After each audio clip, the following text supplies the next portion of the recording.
like the integrated Delta adapts, science, and restoration funding.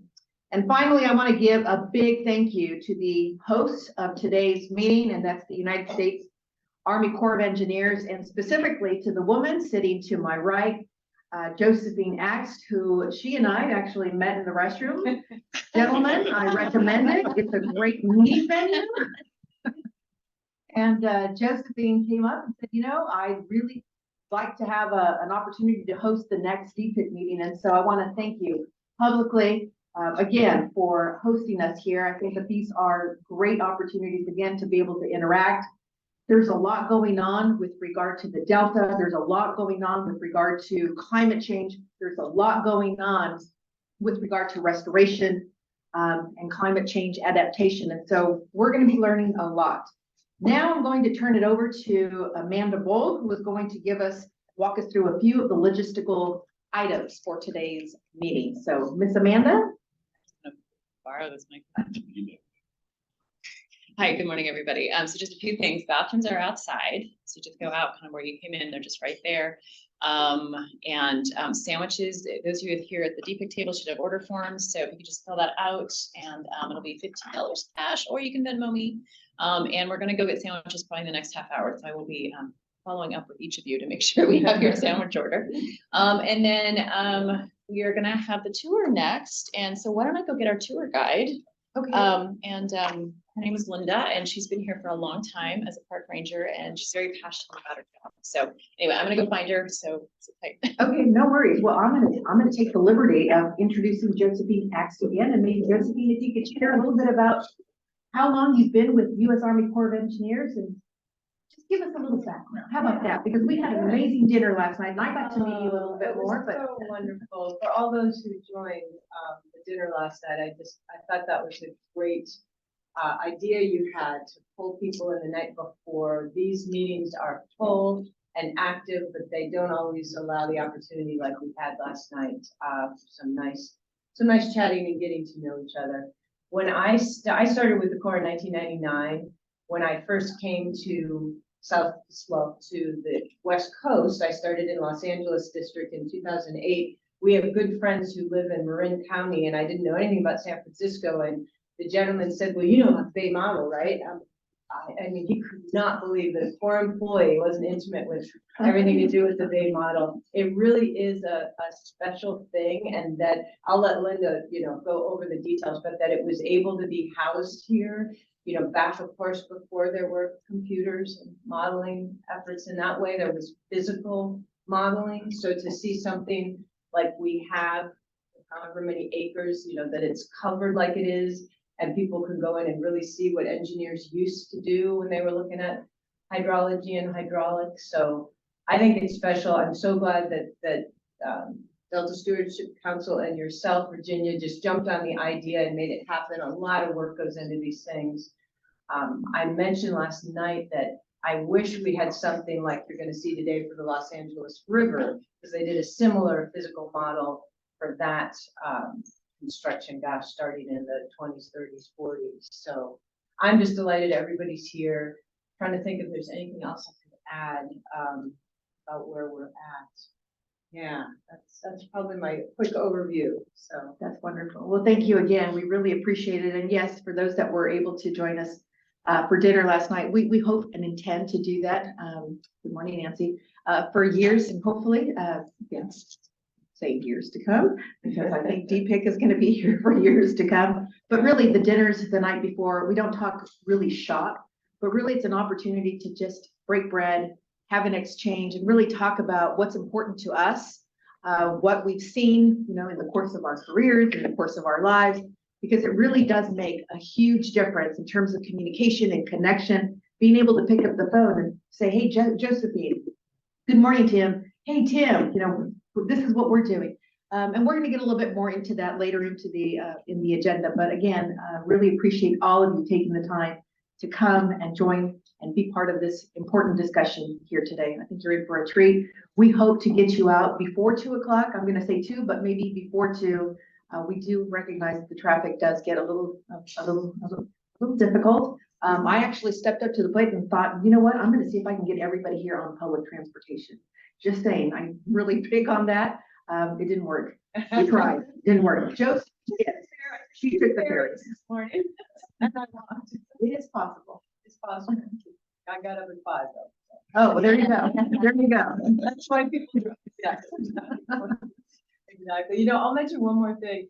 I did run into Linda when I was back in the Bay Model, and she said something about a hydraulic issue. So I think that's probably why she's a little late to this meeting. Hopefully she'll be here in a minute. But it occurred to me, one question I often get about the Corps, like when I was hired, my husband's like, are you in the Army?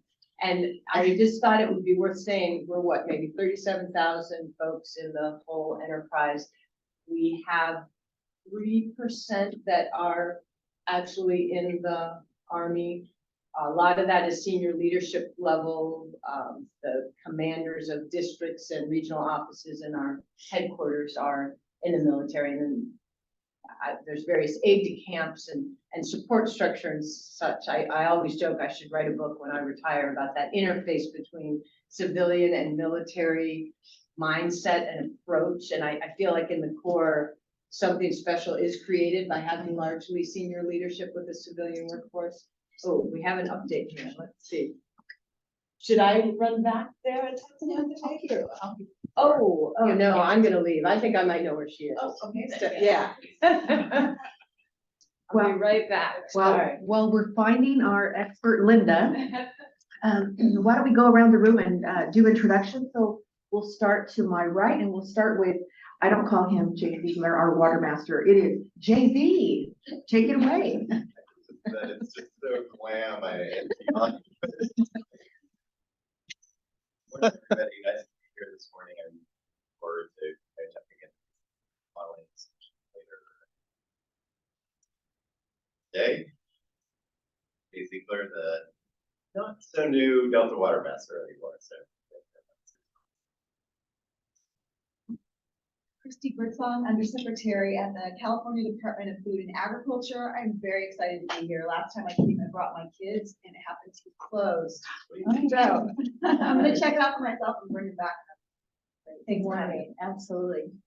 Hi, Larry Goldsman, Executive Director of the Bay Conservation Development Commission. So welcome to our jurisdiction. I'm Mario Manzo. I'm the Deputy Manager for Bay Delta Office for the Bureau of Reclamation. I'm here on behalf of this function. Hi everyone, I'm Laurel Larson. I'm the Delta Lead Scientist through the end of the month, and I'm happy to be turning it over to my successor, Dr. Lisa Marie Wyndham Myers, who's here as an observer today. It's hard to believe it's been 3 years. It's been a wonderful 3 years. Good morning, Katie Landau. I'm Special Advisor to the Deputy Secretary and Special Counsel for Water Policy at the PA, and here I don't have been to the model since. Good morning, Campbell Ingram, Executive Officer of the Delta Conservancy. Great to be here. Last time I was here for the model was 2007 as part of the Water Leaders course. Wow. Actually, it's still about the same, but I'm quite a bit older. Hi, Diane Burgess, Chair of the Delta Protection Commission, member of the Delta Stewardship Council, County Supervisor in Contra Costa County, and I've never been here before. Oh, all right. Oh, and a member of the Delta Conservancy. Right next to you.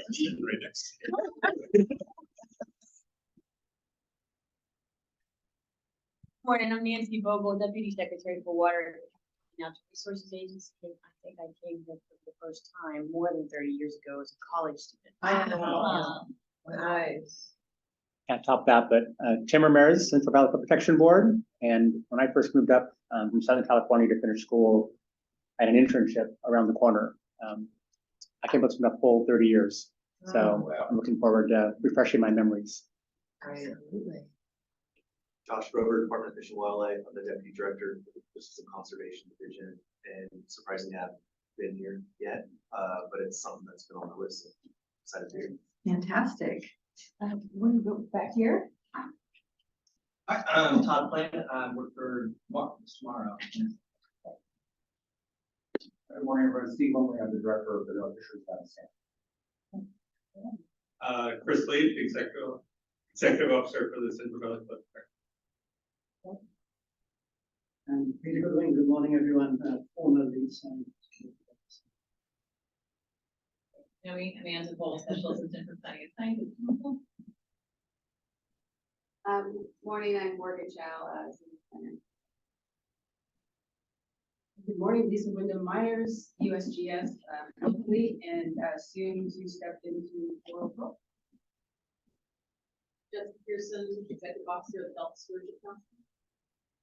I'm Brooke White, I'm the Program Operations Division Manager at the Delta office.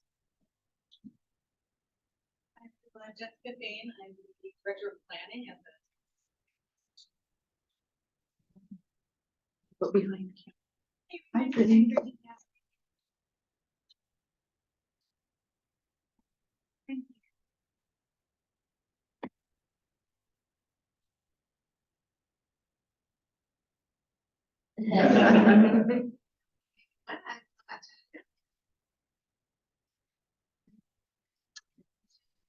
I'm just actually said that it's a big opportunity for me to meet all our partners and stakeholders in one place.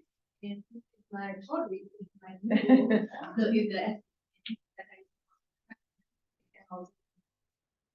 I've been here, and before that I was in the Legal Water Resources Department. So I've been to that side and this side, so basically looking forward to working with you all in our office. Hey, Anu, can I put you on the spot real quick? It's so exciting. This is a new position for the Corps. It's very hard at the regional headquarters to get new positions. And you're the Science and Technology Program Manager. Can you give like a 30-second high-level overview of what your role is? Because this is such a great group of people for you to be meeting. And the position is brand new. Yeah. Sure. So this position is more like a collaborative position where I have a great opportunity to work with all our stakeholders, partners, and our core districts and divisions, and take all the innovative ideas from them, what great work we are doing in California, and take it to the MSc level directly. And especially I'll be working with our planning team and our engineering team and our budget team together to make it happen. So basically, I see my position as a platform where I can take all these innovative ideas from everywhere and get it to a bigger good, a better good. So basically, of course, that I'll be helping our team to make it happen, and especially like this type of innovative ideas that we are doing in Delta and other areas too. That all the other projects that we are working with our partners, like this position will help me to make it happen. That is what I am very much. Oh, perfect. Thank you, Anu. And Corps Thank you. employees, it's physically impossible for us to not use acronyms. She said MSC, that's Major Subordinate Command, Army Civilian Interface. That just means the regional office. Thank you so much. Thank you. I'm gonna use that more often. MSC, Major Subordinate Command. Yeah, exactly. Isn't that good? It rolls off the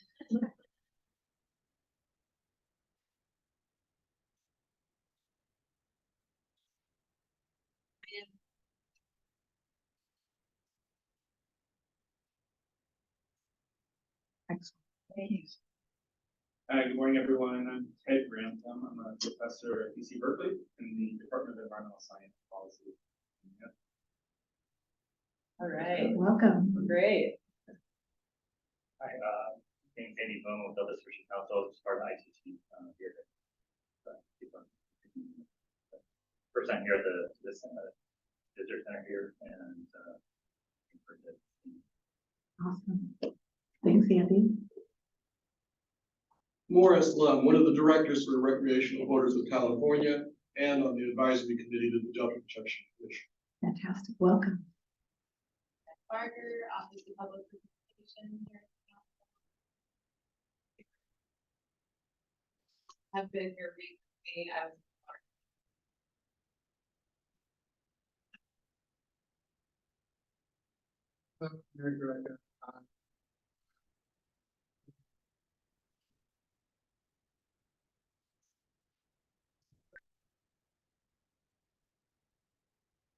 Excellent.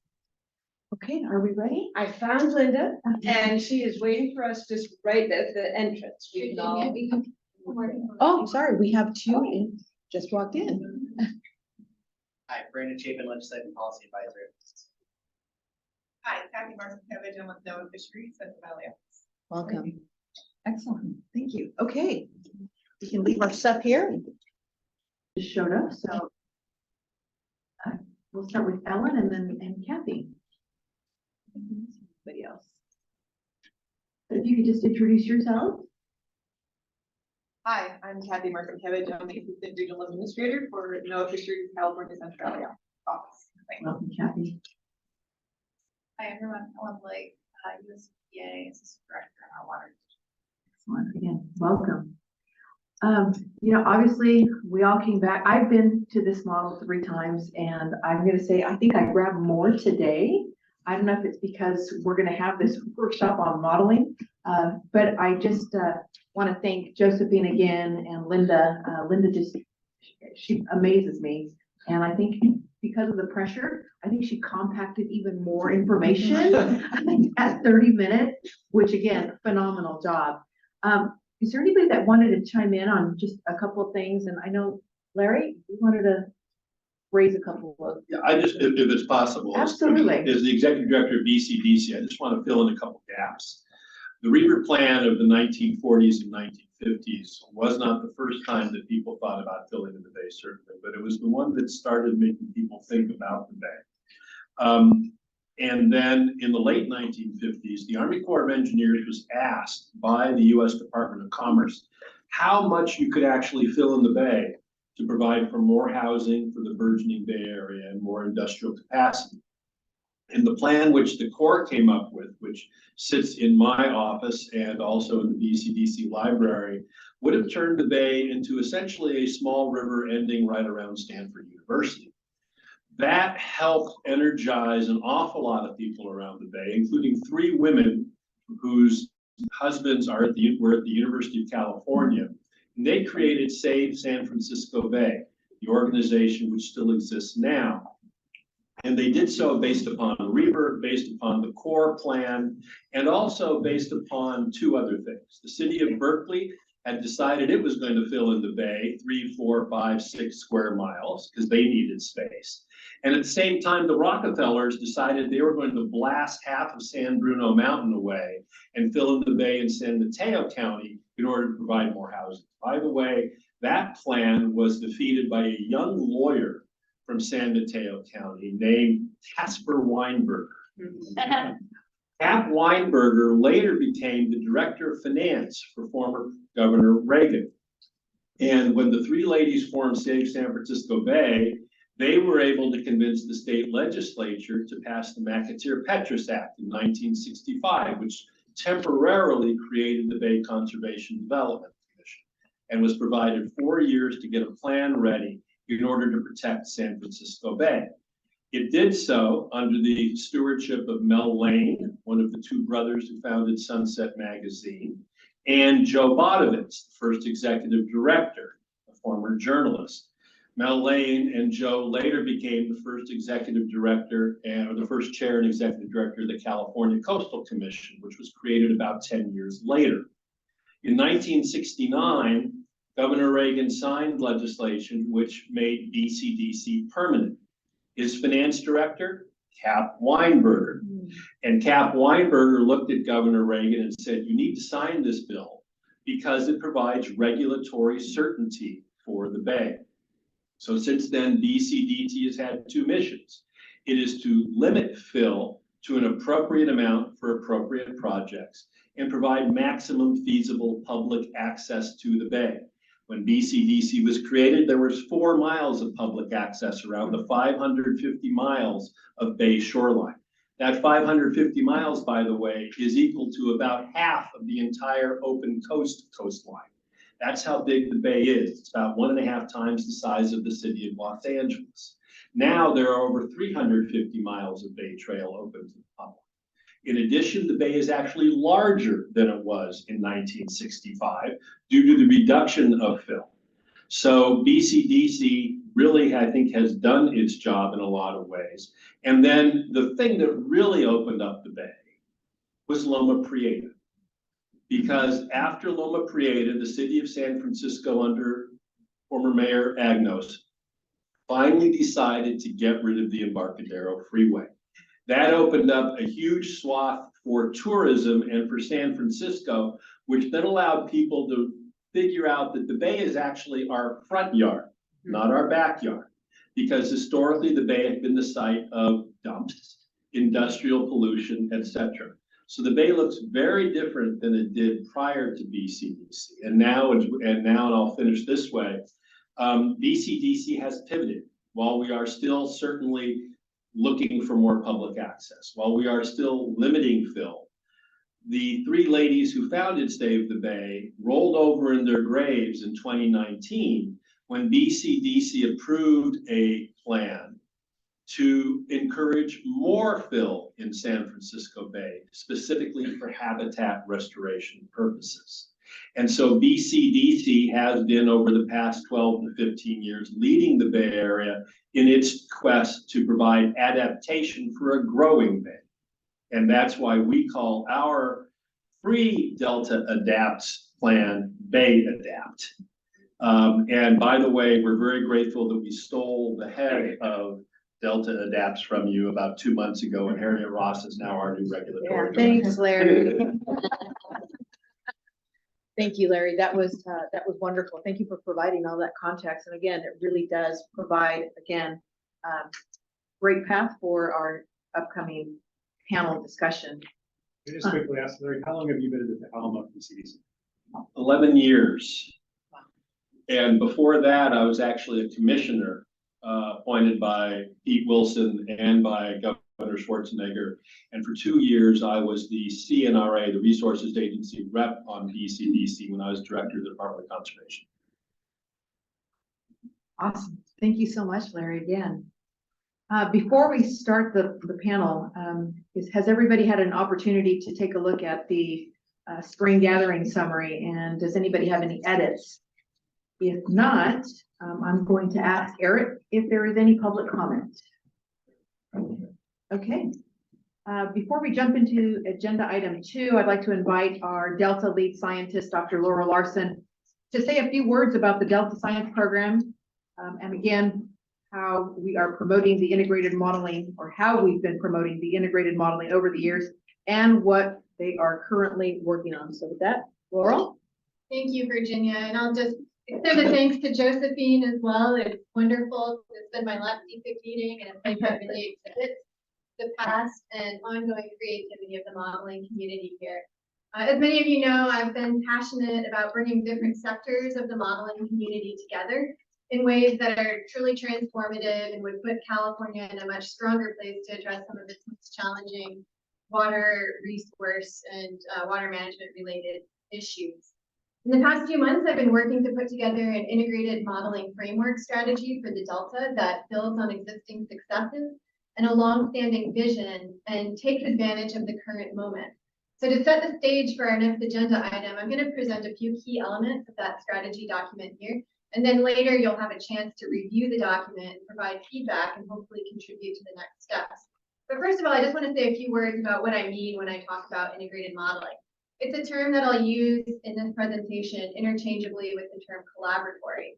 The collaboratory is a longstanding idea in this community, and it refers to support the collaborative development of interoperable models in a way that enhances the transparency and accessibility of the modeling process, and can enhance agencies' operational efficiencies as well by simplifying aspects of the modeling workflow.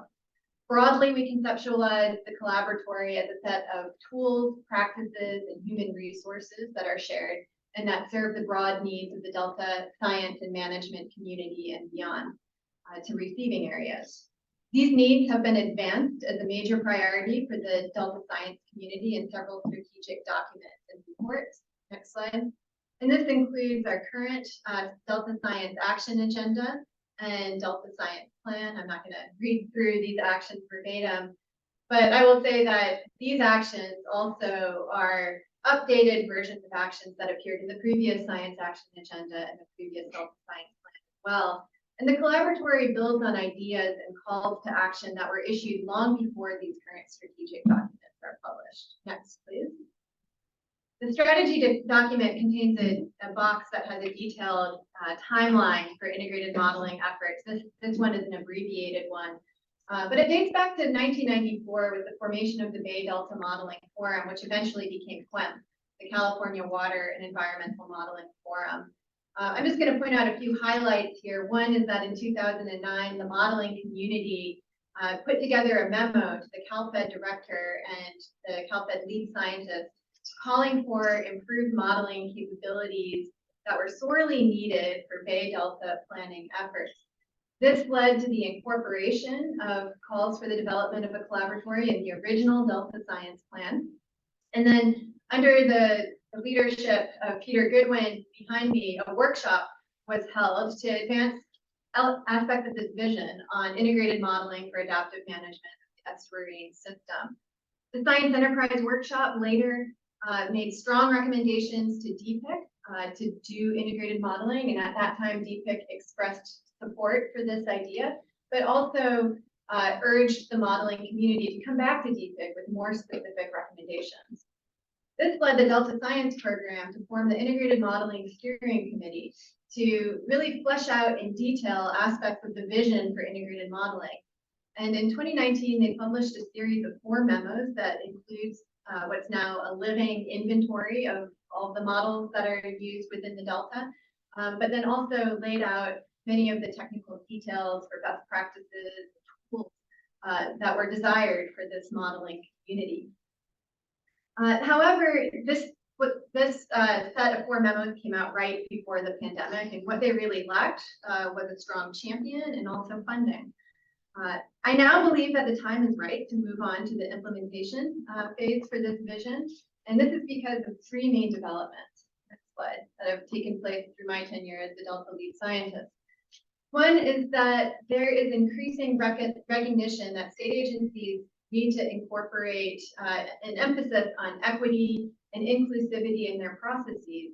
And there's been widespread recognition that participatory modeling processes, such as participatory scenario development, can really do a lot to build consensus, trust, and promote shared learning.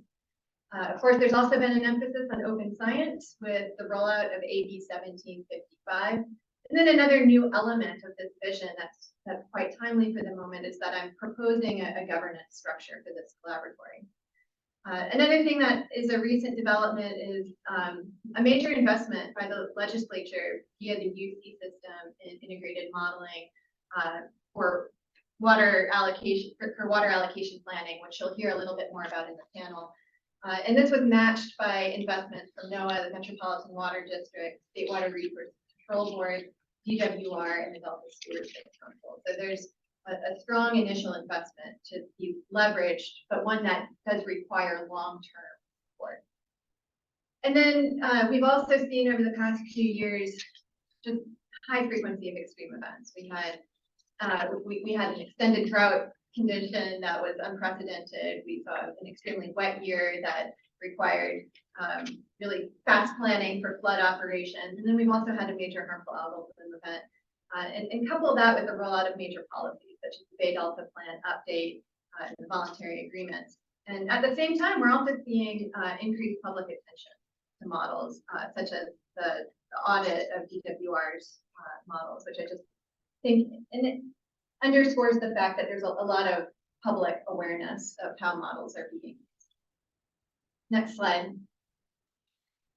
So at the Integrated Modeling Framework Workshop that the science program recently held, together with the regular work of Delta Science Program staff and interviews that our staff conducted to support development of the strategy document, we heard many things about the specific types of challenges that would ideally be addressed through the tools, human resources, and participatory modeling practices embraced by the collaboratory. As I'll get into in a few slides, I am recommending that collaboratory adopt a working group model in which teams could come together to competitively apply for funding to advance top priority modeling needs on specific types of problems like the ones that you see here. I'm not going to read this list through in the interest of time, but you'll be able to see that again in the strategy document. Next slide. The document also lists high, medium, and lower priority elements of the collaboratory in these 3 buckets of cyber infrastructure, human resources, and best practices. The high priority documents are really prioritized in accordance to what we have the greatest need for, as well as the lowest hanging fruit for our investment. And, you know, one thing that I would emphasize here, especially after learning from the experience of the Chesapeake Community Modeling Program, which is a community that we've been in conversation with, is that a relatively low dollar investment in a director or coordinator in the Chesapeake, that person is in the academic community and is funded, their summer salary is funded through the EPA. But that relatively low level of investment can have huge returns in supporting someone who's a champion for these efforts. Next slide. So I'm really going to focus the remainder of my comments here at a pretty high level. This document really aims to create a modeling community that emphasizes partnerships between the research community, the agency and public water and utility community, and then diverse community groups that include tribal groups, community-based organizations, and other entities that typically aren't at the planning table, but whose expertise could be quite beneficial and whose buy-in is needed to develop trust in policies that rely on models. And so in this slide, I'm outlining the independent niches occupied by each one of these types of partners. We're recommending that the administrative home for this collaboratory is in the independent research sector, the academic sector, because of the independence they provide and the ability to examine alternative policy futures that maybe are too politically challenging for any one agency to tackle. This sector also has leadership capacity for long-term planning processes in a way that our more focused agencies might not. But that partnership with agencies is absolutely essential because they provide the operational perspective. They're the ones who are actually moving water, and there's a need for alignment with decision-making and policy needs and plausible operational features that these agencies are considering. Kind of in the middle of this would be technical experts that include the consulting sector, which has been large in this modeling community. Next slide. So I am going to present what I see, and this is my own personal opinion as lead scientist. It's something that still requires a lot of feedback, but what I see is a plausible governance structure for this collaboratory. And again, I mentioned that we're recommending an academic administrative home. Ideally, this would occupy a term at one of our local universities and then would potentially switch at the end of that term to another university. And I just want to underscore the fact that at the CNRA Science Day this year, Wade Crowfoot recognized that the state has some of the world's most talented scientists and that we really need to be taking advantage of this academic community and forming new partnerships between agencies and academics, and that this is a major priority for CNRA right now. Go ahead and toggle the slide. So this academic center then would also be responsive to a steering committee that consists of agency folks, academic folks, and community folks. They would oversee budgetary processes, select a director, and approve governance bylaws and work priorities.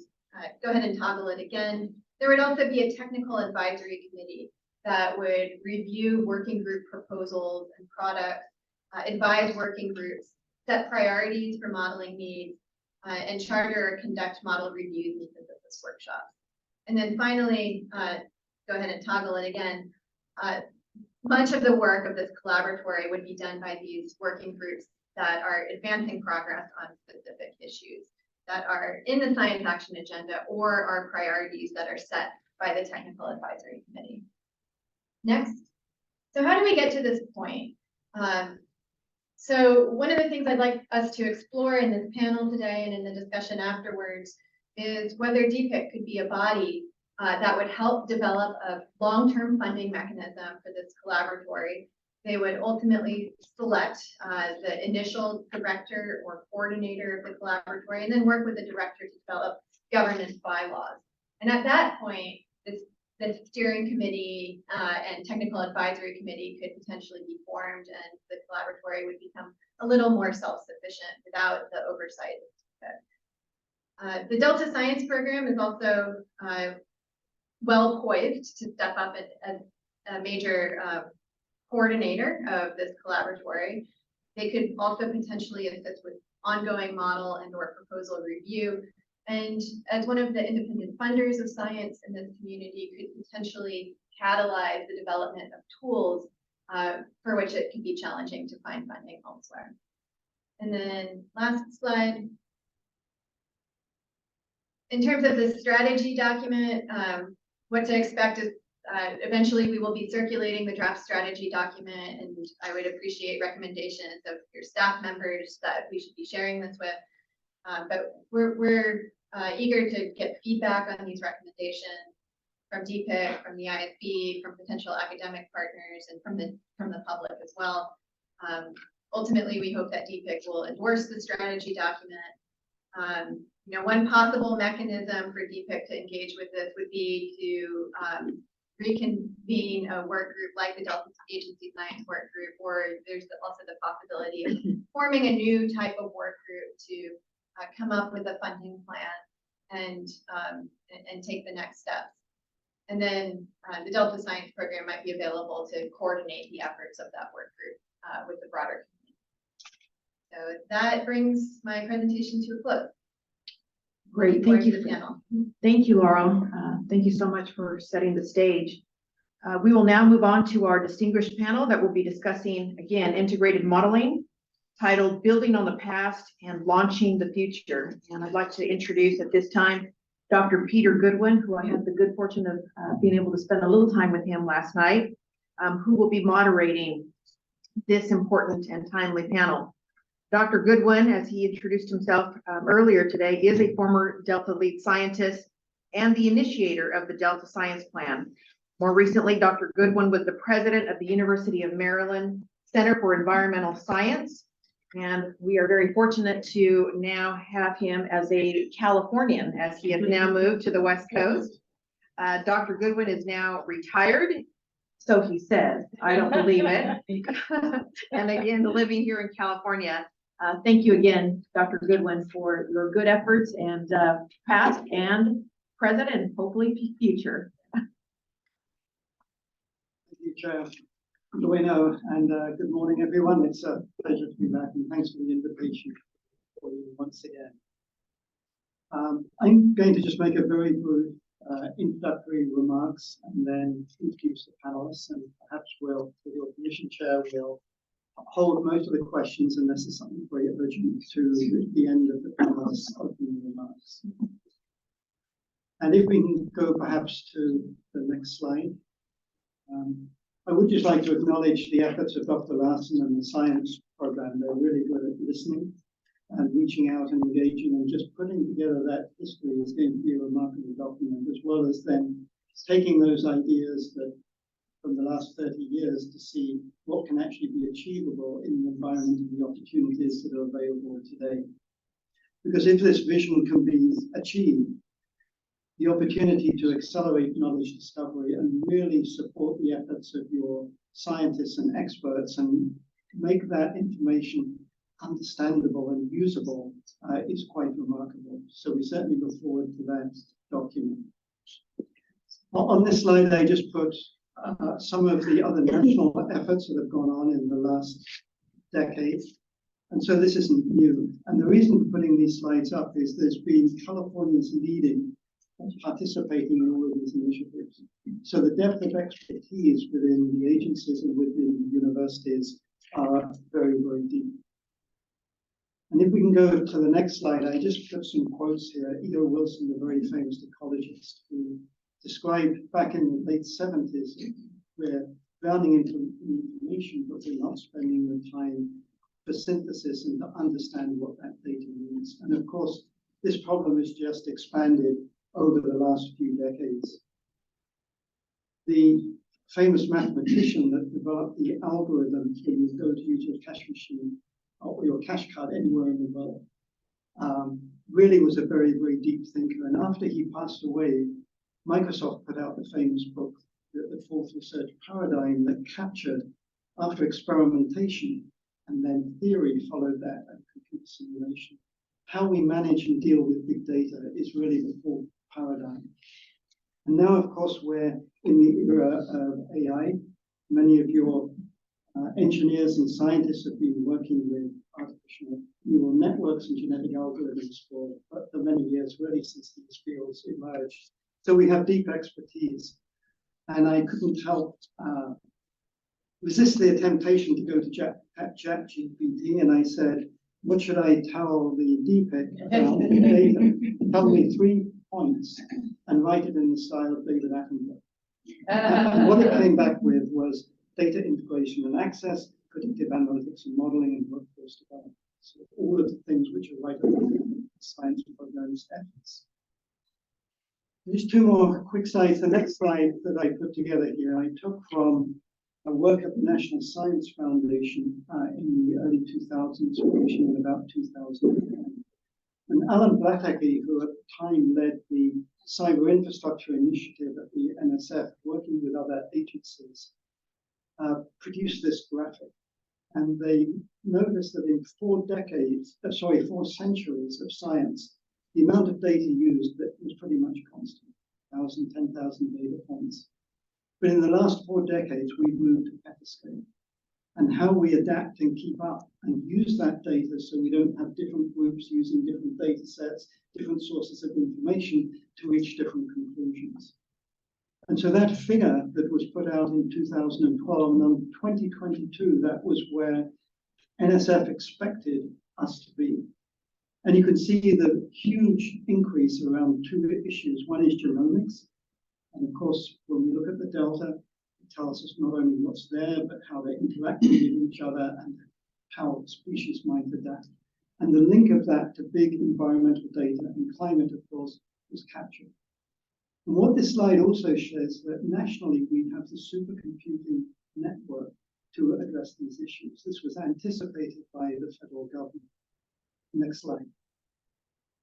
And the last thing, coming back to this state, I just wanted to highlight why California could create really a global asset.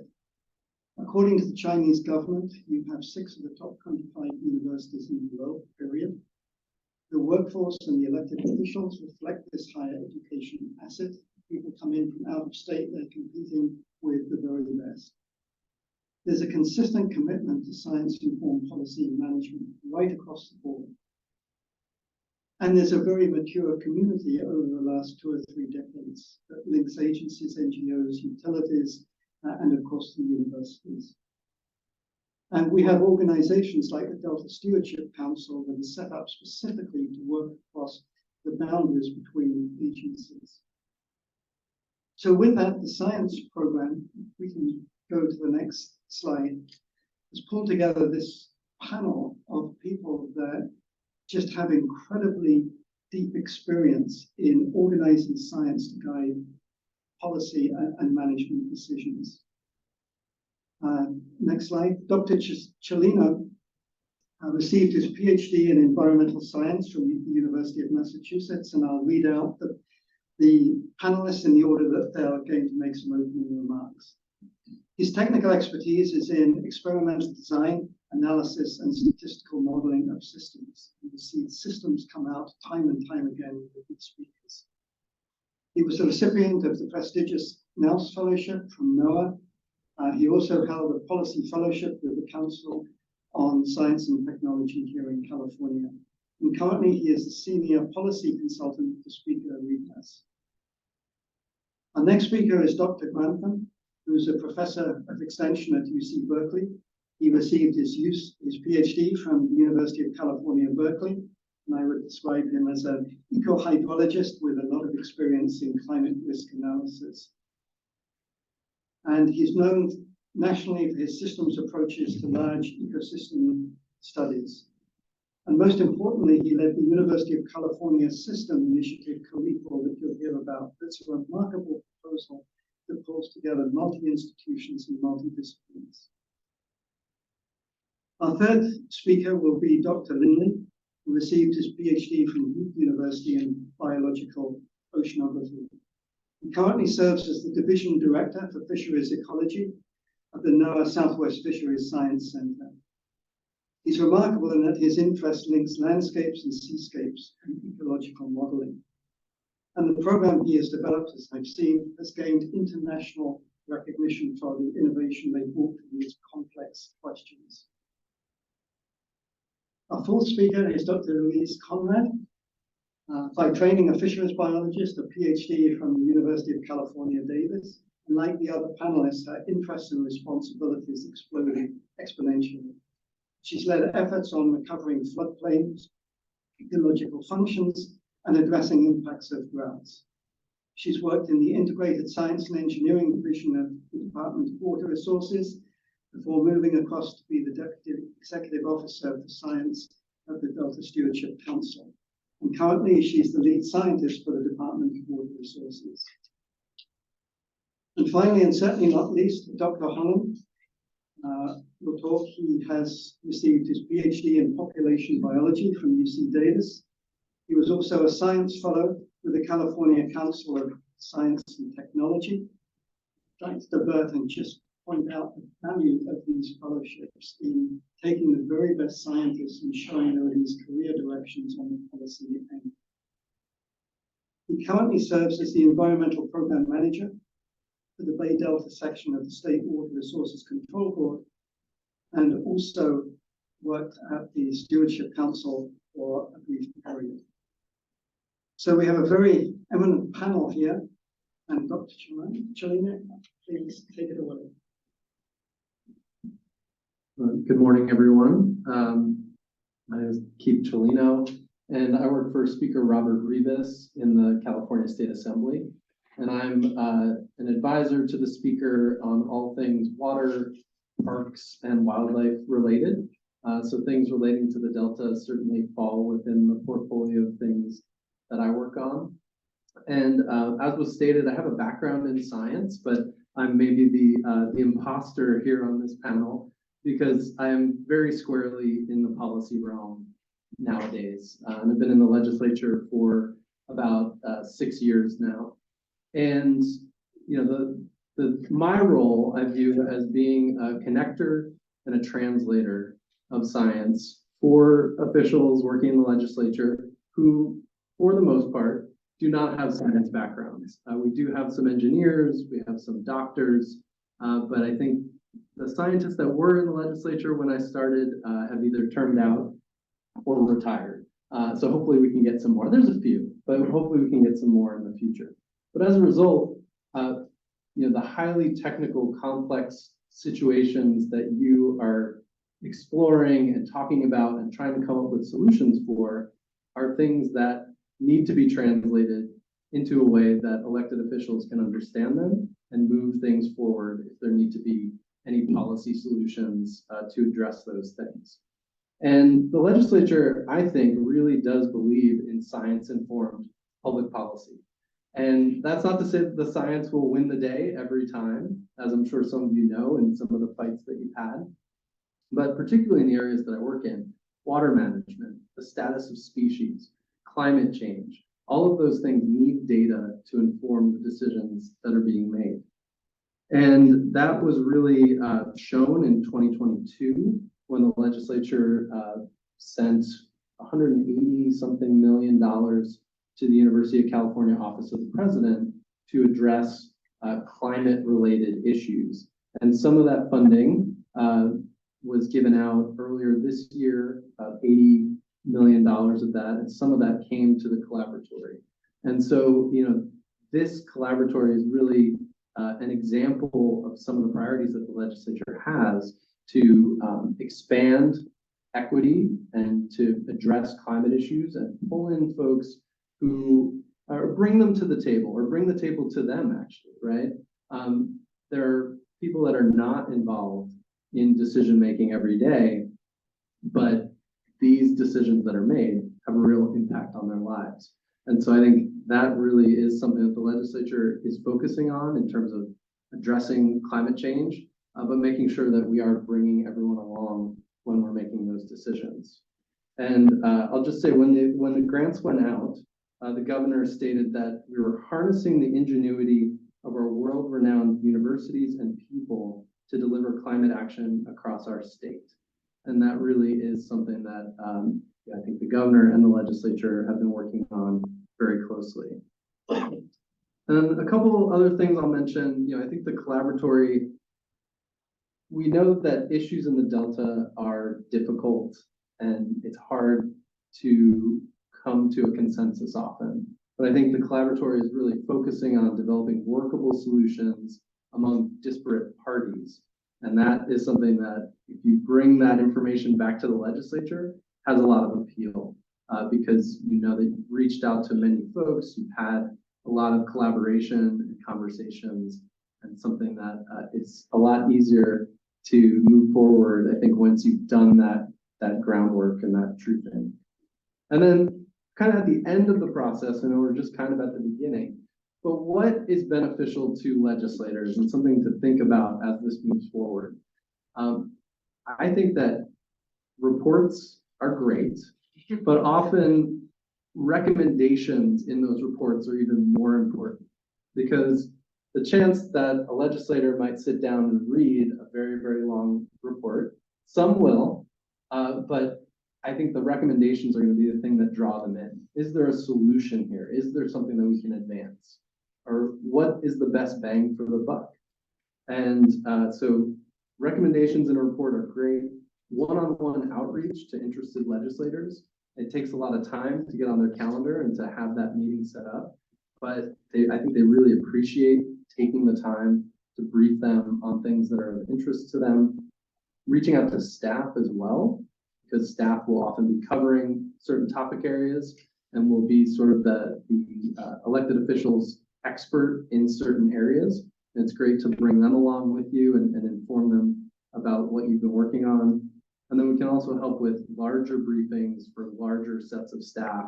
A lunchtime briefing is a great way to reach a large number of folks.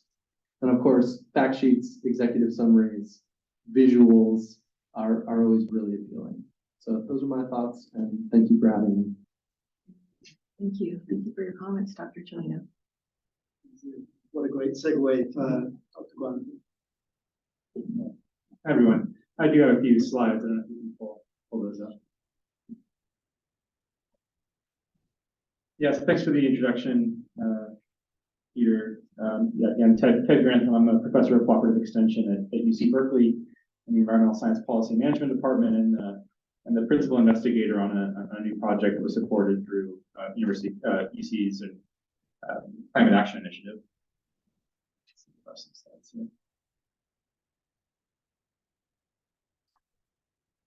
Right, this is great.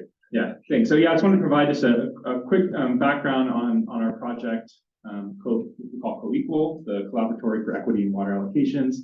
This is a collaboratory, not the collaboratory. I think it's an example of what a broader integrated model framework or forum could look like.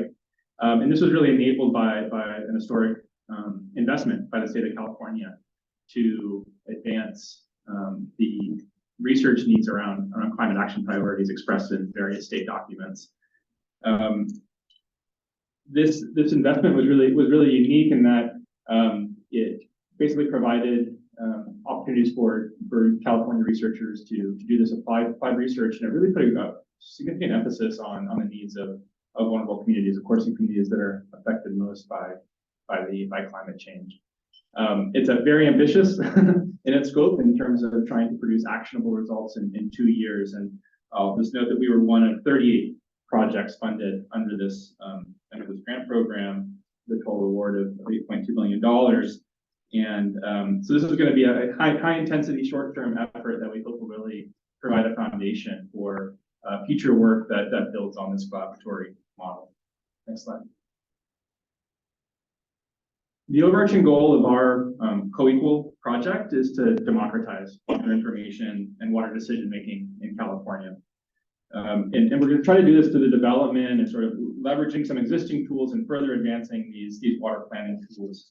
And we really believe that by making water information more transparent and accessible and meaningful, we can really accelerate solutions around water sustainability, resilience, and equity.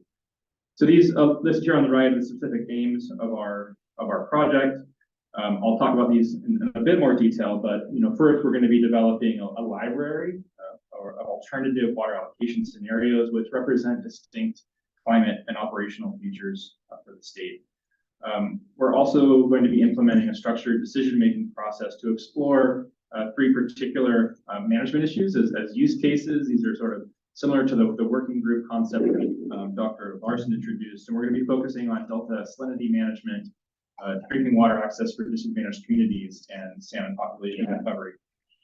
To make all this information more accessible, we're going to be creating a data dashboard with state-of-the-art visualization tools that are really designed to engage the public and sort of the diversity of interest groups. And throughout this project, we'll be taking a very inclusive approach to advance shared learning. Next slide. Our modeling approach revolves around participatory scenario development. So we're implementing this process you see here by which alternative water futures are explored through scenarios in the water allocation planning model CalSim 3. This is a model used primarily by the Department of Water Resources, Bureau of Reclamation, and other water management agencies to guide long-term water planning. I'll just note that our decision to use CalSim 3 was really a sort of a pragmatic one.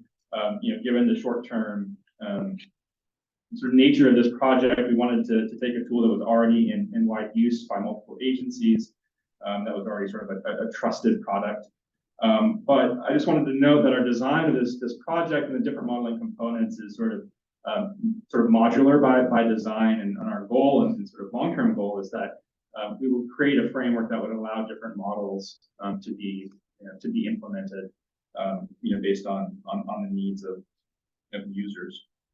So the basic idea here is that we're going to be creating exploring a wide range of future scenarios, much beyond the scope of scenarios that are being considered by agencies and others in the state. And then supporting this through visualization tools to really guide interpretation of what these outcomes mean to different parties, including farmers, cities, disadvantaged communities, and the environment. And so through all of these steps, we're really grounding this process through intense community engagement.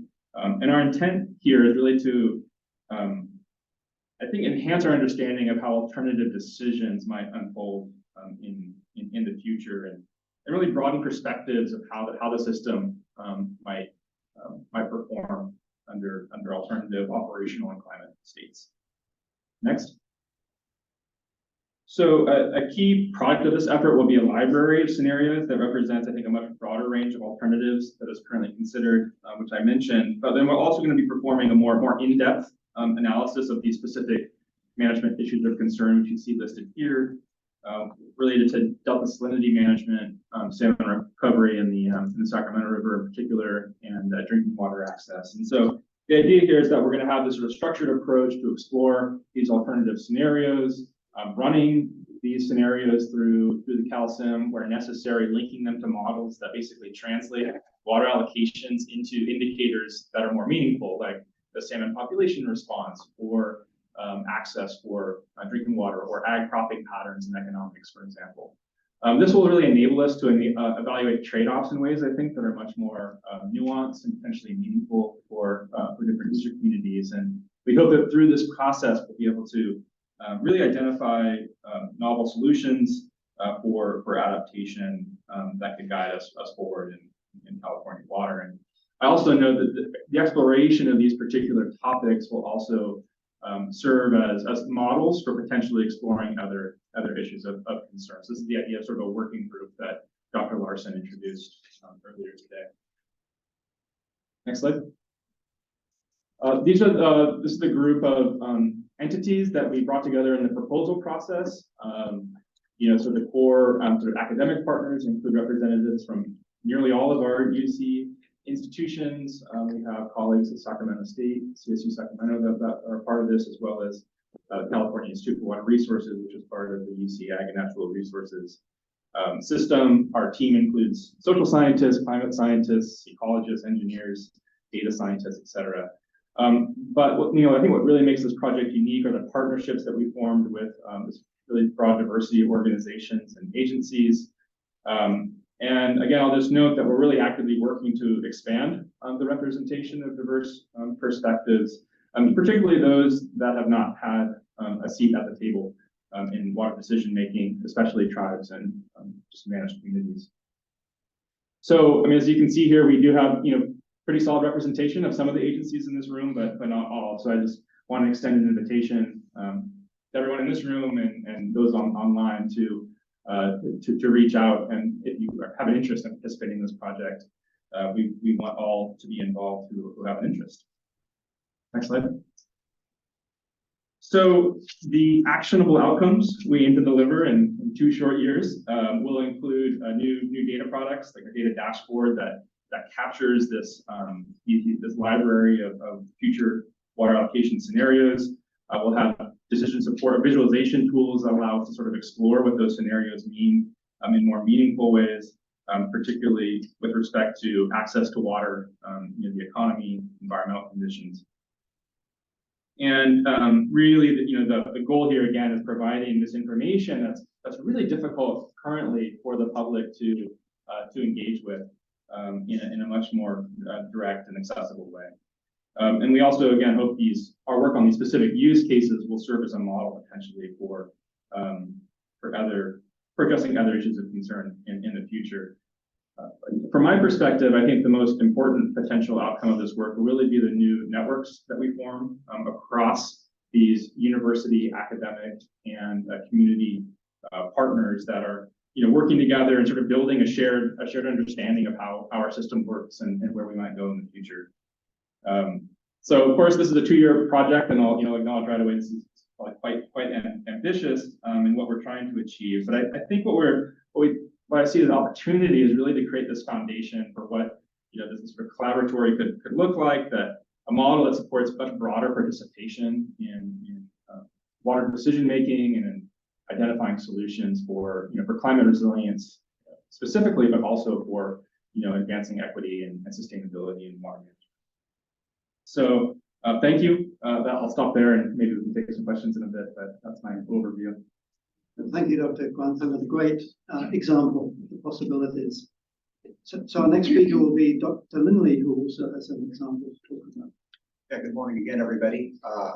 From Steve Linley, I work for NOAA Fisheries, and Fisheries is just one part of NOAA, which you probably are aware is a large national science-based organization that has different parts that do share, many of them, a common interest in predicting the environment using collaborative integrative models.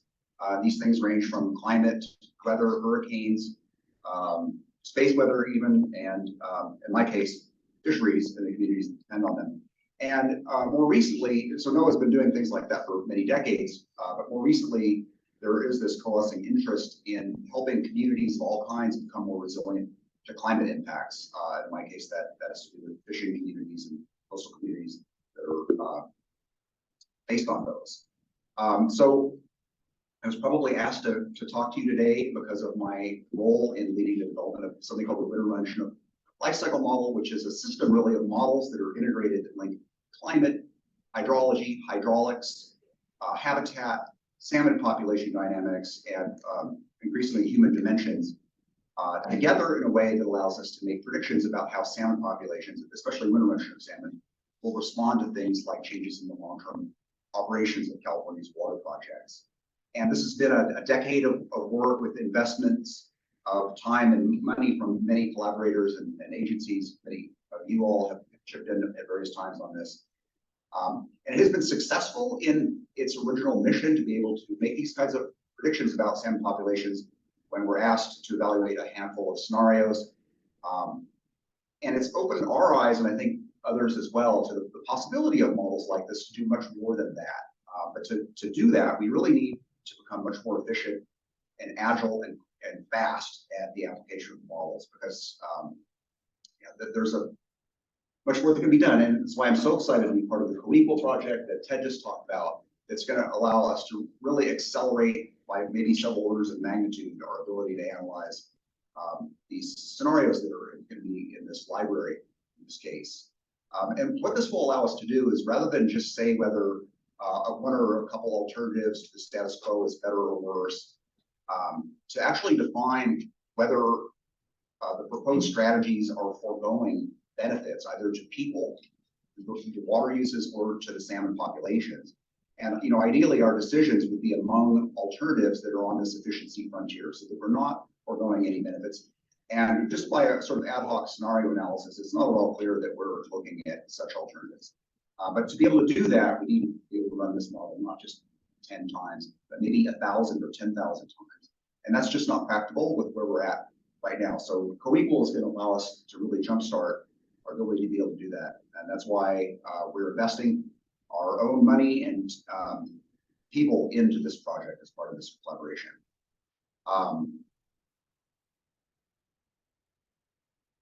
Yeah, so this is part of a broader investment that's going on in NOAA right now. And this is very timely. It's really very exciting how many kind of different things are coming together, probably because of the sense of urgency that many sectors of our society are feeling around climate change. So, and part of the Inflation Reduction Act that Congress passed included money for NOAA, $200 million nationally, to invest in climate resilient fisheries. Within that is some money for salmon science, and that is partly how we're able to support the co-equal project. And we're hoping to use co-equal to go beyond just looking at water allocation and how that might affect salmon, to look also at habitat restoration, changes to harvest management, hatchery management, and other things like that. And the co-equal is going to be a great launching pad for that. Another aspect that's might be of interest is something called the Climate Ecosystems and Fisheries Initiative. That's part of this climate resilient fisheries effort of NOAA, that is going to be integrating things like Earth systems models that make climate predictions with regional ocean circulation models, ecosystem models, fisheries models, basically to provide these kinds of tools for other dimensions of fisheries management. And I think there could be some great lessons that will be learned from that experience that I'm partly involved in, and also through co-equal that I will be able to bring to that community that's really exciting to me as well. So we've made a lot of progress to date. We're on the cusp, I think, of making really a quantum leap in our abilities. One thing that the UC Regents funding and the NOAA funding have in common is that they are short-term. The UC Regents is going to expire in a couple of years. The NOAA funding is through fiscal year 2026. And the idea is that we're going to be left with tools that are going to be very useful and products. And we will have developed a lot of expertise, but it's not really clear where that will end up. And this is why I'm very excited about the idea of this collaboratory, at least for our system here, that there may be in 4 or 5 years, housing for the products and the expertise that we'll be able to collect and hold this so that we'll be able to continue building on this in the future.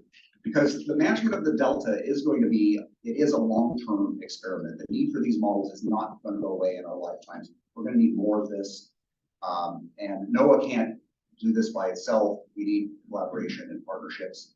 And I think we are demonstrating through co-equal and other things that the ability to come together like that, and we're going to show the benefits of that. So I'm really hoping that this is enticing to you and that we can find a way to work together to make this a sustainable thing in the future. Thank you. Thank you, Dr. Lindley. And we'll move along the table to Dr. Conrad. Hi, everyone. So my name is Louise Conrad, and thank you for the introduction, Dr. Goodwin. And I serve as the Department of Water Resources scientist. So I wanted to just talk about 3 general hopes that we have at Department of Water Resources for the collaboratory. And those are to broaden the model community, increase model transparency, and to hopefully catalyze model innovation and cohesion. So I want to talk about each of those in turn. And some of this will be, I think, on theme with some of the other speakers, so we're seeing some convergence here. First, on broadening the modeling community, I think we know that we rely on models for decision making. And we notice that often the community of modelers is quite small. It's just a couple people, honestly, that are doing the modeling work. And one of our hopes through this collaboratory is that we could broaden the community. the demand, as Dr. Lindley said, is only going to increase as the complexity and the challenges increase ahead of us with the climate changing and with increasing demand on resources. So by opening the modeling process up to a broader community, for advancing this shared understanding, hopefully by increasing training, we're hoping that the collaboratory can serve eventually as a training ground for early career scientists and modelers and engineers to participate and form professional partnerships to advance models. And I think that's going to be one of the most important things that the model collaboratory can do if it can see itself into a sustainable funding situation. So again, we've heard about the academic agency partnerships, and that co-equal is already getting off to a great start with that slide that Dr. Grantham showed of these partnerships across agencies and academic institutions. And that's something that at Department of Water Resources, we do a lot of already. We have been investing in academic partnerships for quite a long time. The State Water Project has decades of publications that have come out of agency partnerships. I was actually asked recently to provide a tally of how much of the scientific publications coming out of just that part of TWR. And I was astounded that we got to over 85 just since 2020, what people consider funding or authorship, and whether we're providing data or expertise or writing the papers ourselves, but every single one of those efforts really comes out of a partnership. None of them are solely driven by any one single institution. It really takes a team and it takes leadership. So that's the other thing I think that this collaboratory can continue to advance is these partnerships.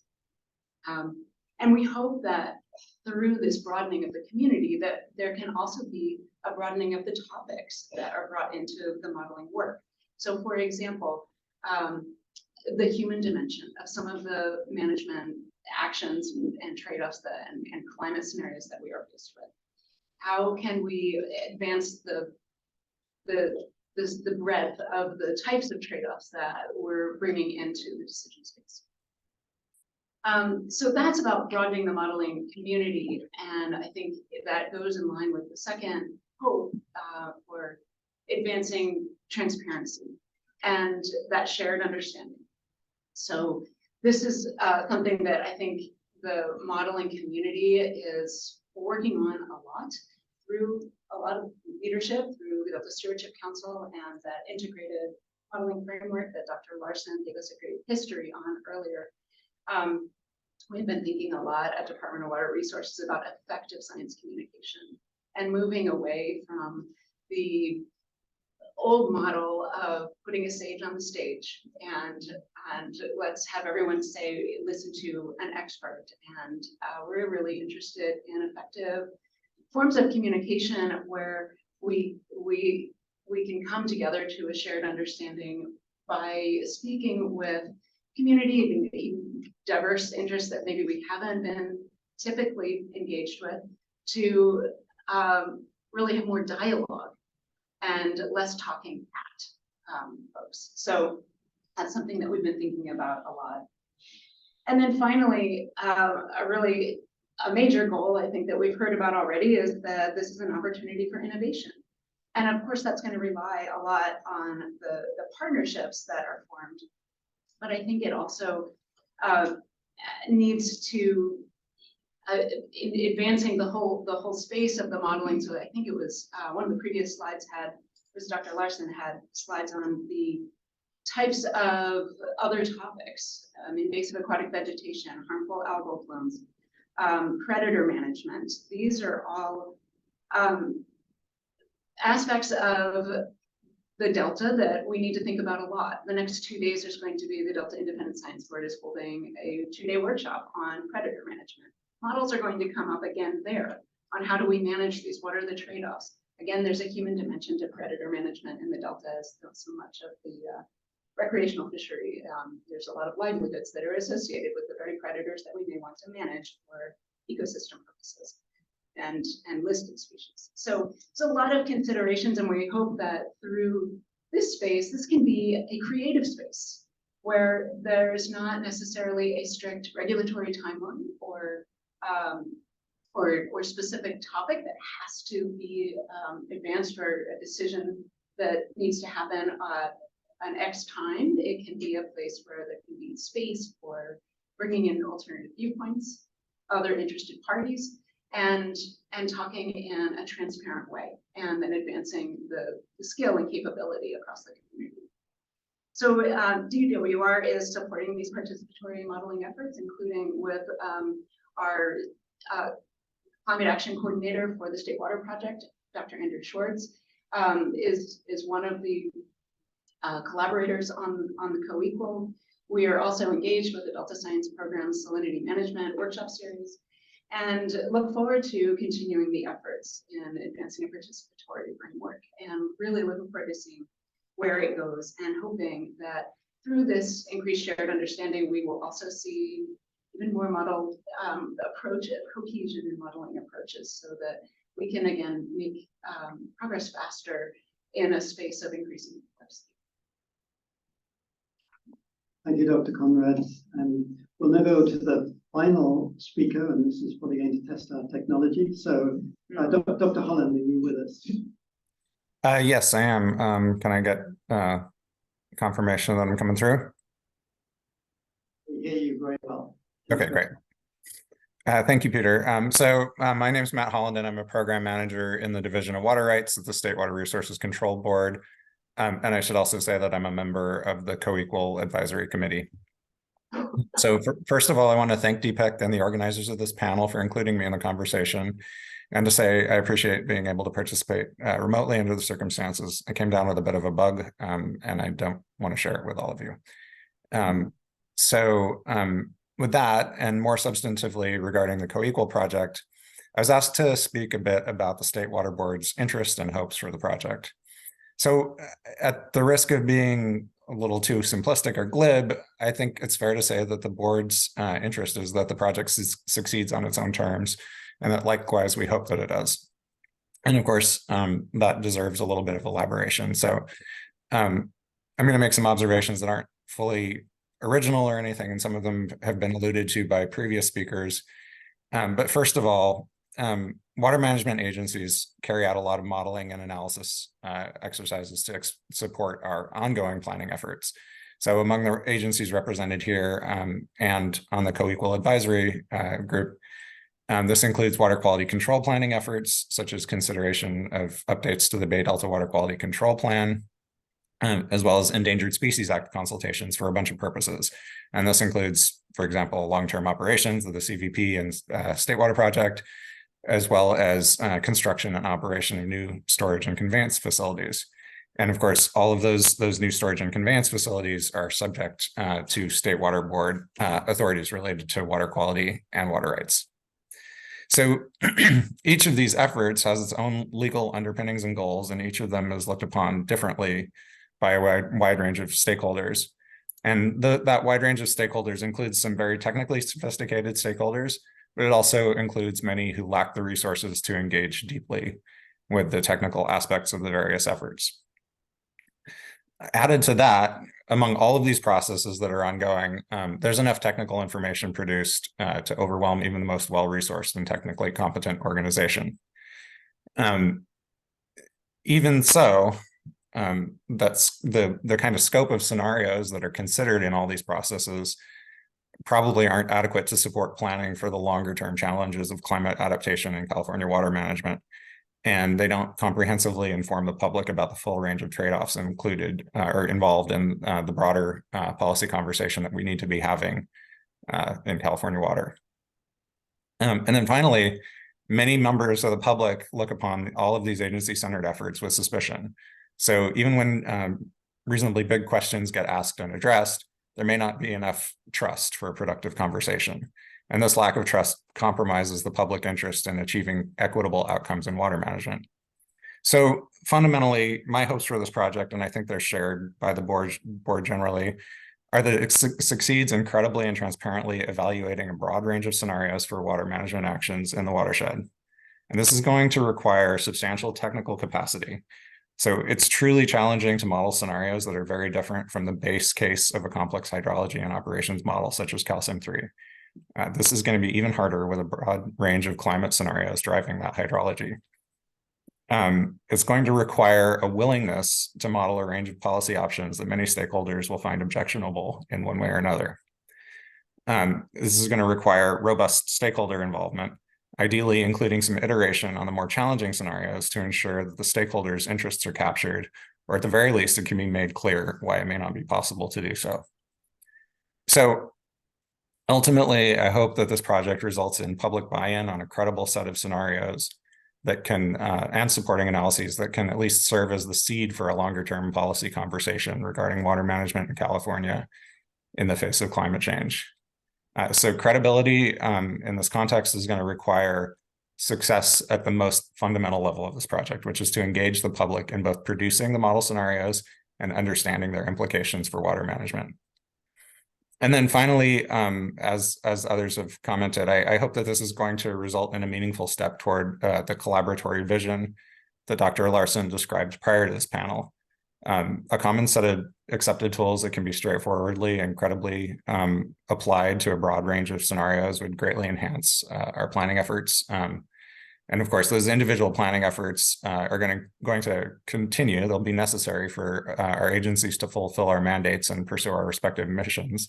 But given that common set of tools, hopefully we can achieve the credibility and public engagement necessary for better informed decisions that serve the needs and interests of the public. And I think with that, I'll hand it back to Dr. Goodwin. Great. Well, thank you, Dr. Holland, for that. And we'll just do a time check. Are we okay to go for another 5 minutes? 5 minutes. Okay, great.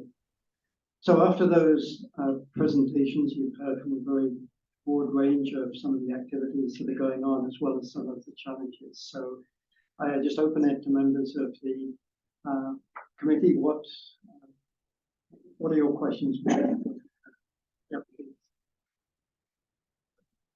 First, I want to thank the panel for this discussion and the project, and I share from the State Water Resources Control Board and Matt's perspective our enthusiasm to see this collaboratory set of across the board stakeholders and stakeholder involvement of stakeholder communities that have been too often left or excluded from the table. And so just the empowerment of bringing more voices into the forum, I think is extraordinarily important.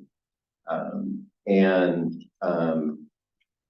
am not a scientist, but I am an advocate for science-based decision-making, and so sort of transcend my prior life at the Nature Conservancy with my current role as the water master. But I am particularly interested in thinking about the kinds of models and integration with larger climate funding programs. And I was really excited in this administration to see the California Climate Information Systems. And that came forward at a moment where it looked like we were at the high water mark in available general fund resources in 2021, and just the ability, I think, to elevate climate science and understand trade-offs, as well as just having a more open dialogue.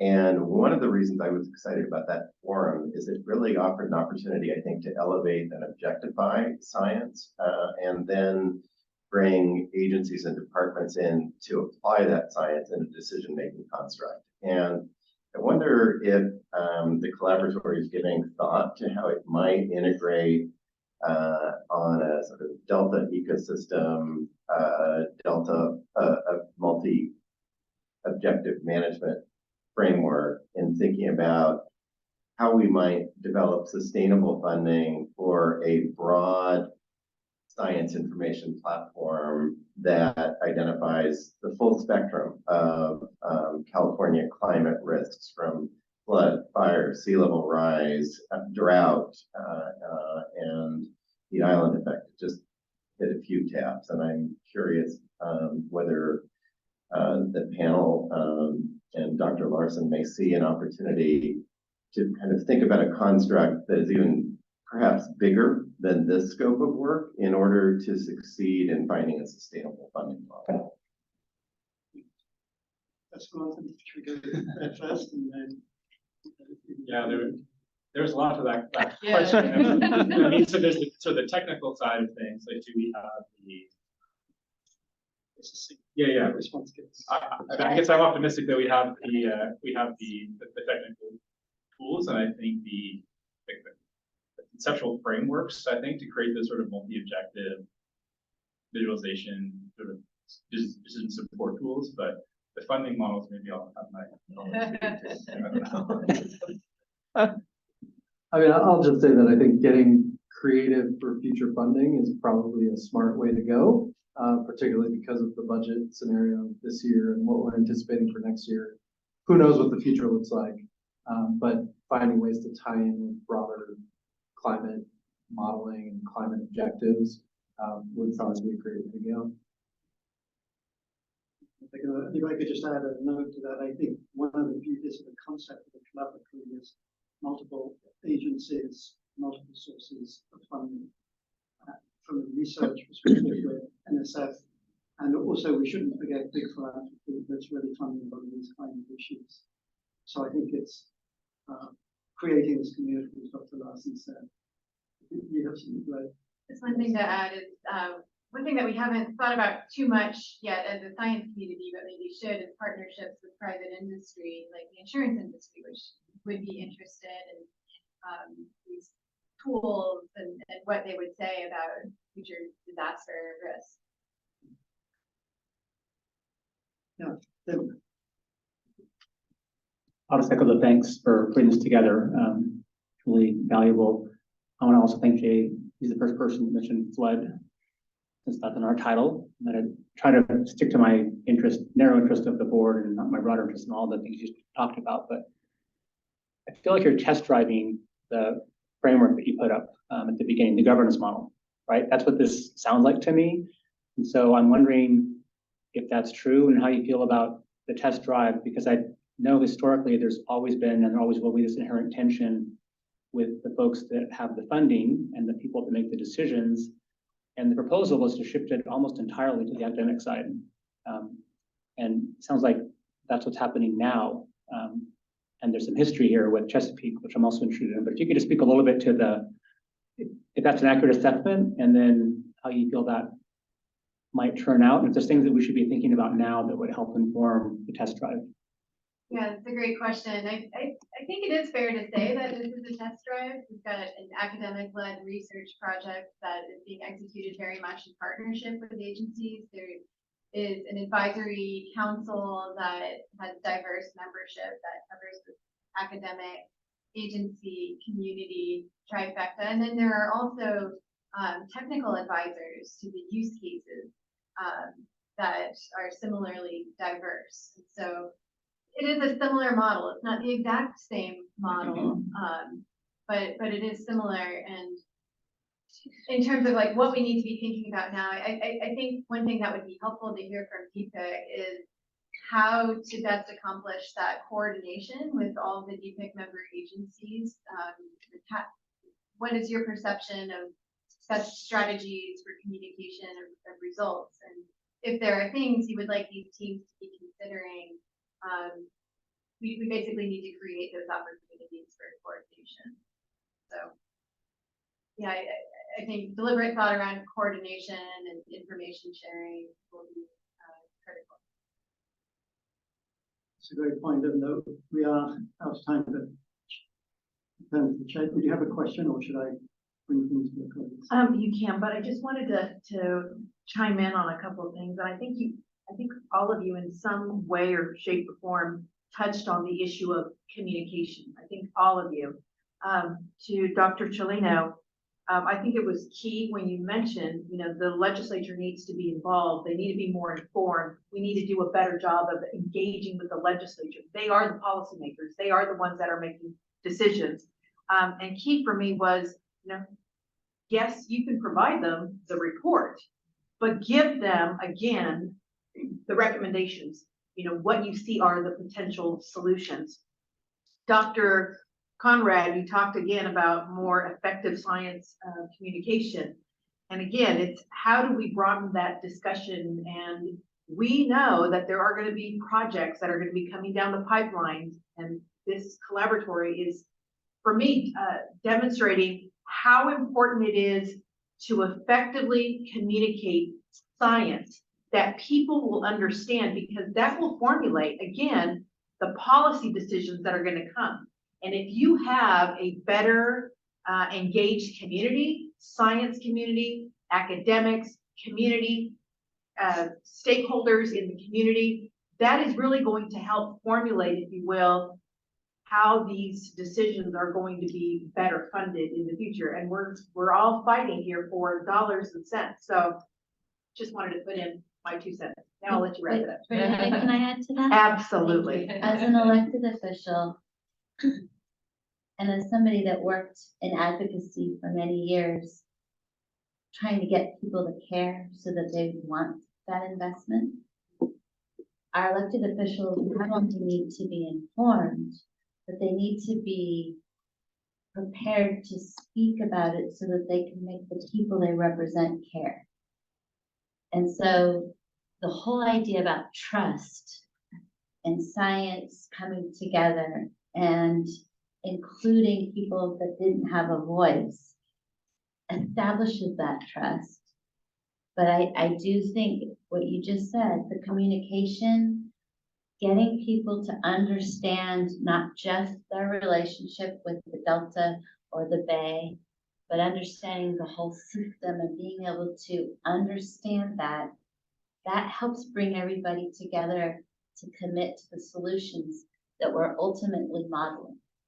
So I really just am very excited about this panel, but I just wanted to add, not only do our elected officials who hold the purse strings need to understand, but they need to have the information so they can share it with who they represent so that they can have the support to do that big picture commitment to the solutions. Beautifully stated by both of you. So thank you for emphasizing the importance of communication of what's an incredibly complex system. We will break now, but I would like to just turn to Dr. Holland because we can continue the conversation over lunch here. But did you, Dr. Holland, did you have anything you'd like to leave the group with? Any final comment? Oh, you know, I just appreciate the conversation, and I think it's definitely a good time to be having it. We have a lot going on in the system, and we're facing the unknown with climate change. So I think it's just increasingly vital that we, you know, pull together the resources of the modeling community, the academic community, to really have a more effective public conversation to inform where we're going in California water. Thanks. Thank you for that. And I assume it's safe to say the Stewardship Council is open to comment. If this is going to work, it's going to take your vision, your backing behind to make this work. And I think I should also just stress in closing that this is not affecting the sovereignty of agencies. You need your modeling community, you need your experts, you need that progression of people coming through the organization over time. This is all about value added, building the community, getting the best science out there where we're not debating the science, but we're debating the values and what alternative futures that we want to push. And that, I think, is very clear in what Dr. Larson's putting together. So with that, I'd just like to thank all of the panelists for the time and the presentations here, and I'm sure the conversations will continue next week. So thank you all for your efforts.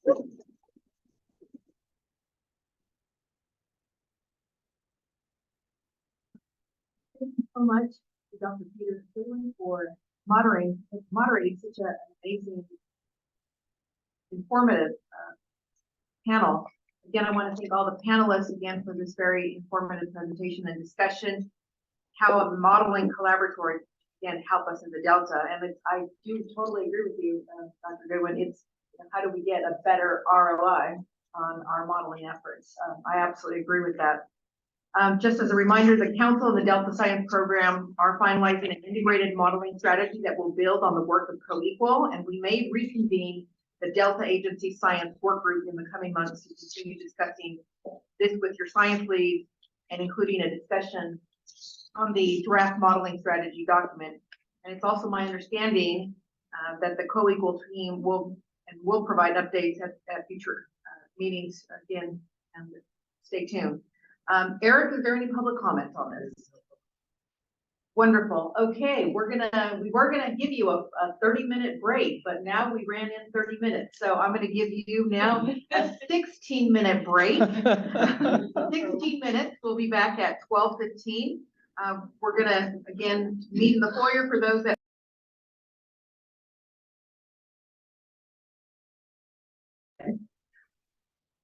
okay, as everyone eats, we're going to continue the meeting, and I'd like to introduce Jeff Henderson, who is part of our staff. He's our Deputy Executive Officer for Planning at the Council, and Ms. Morgan Chow, who is our Senior Environmental Scientist, who are both going to update everyone on the Delta Adapts adaptation scenarios and how your agencies can continue to engage in this very important initiative. So we'll start with Jeff. Welcome. Virginia. Good afternoon, everyone. I am Jeff Henderson, Deputy Executive Officer for Planning at the Delta Stewardship Council. Joined this afternoon by Morgan Chow, who is Senior Planner in our organization and working to help us complete the Delta Adapts adaptation program as we're going forward. So very excited to be here. We're getting to a very exciting phase of this project that we call the home stretch. So very, very excited to wrap up nearly 2.5, 3 years worth of work that has contributed much to what we understand about climate change impact and the ability of Delta. So this afternoon, we're going to talk a little bit about the process that we've engaged in to complete this work. We will talk with particular focus later in the presentation about the potential adaptation strategies that we have identified through extensive stakeholder outreach and research. We'll be really emphasizing strategies that have been identified with particular focus on the role of the agencies. And ultimately, the Stewardship Council is in a position to be identifying potential strategies and recommending those strategies, but we're really counting on the participation of various different DPIIC agencies to help really implement those strategies in our day-to-day work. So next slide.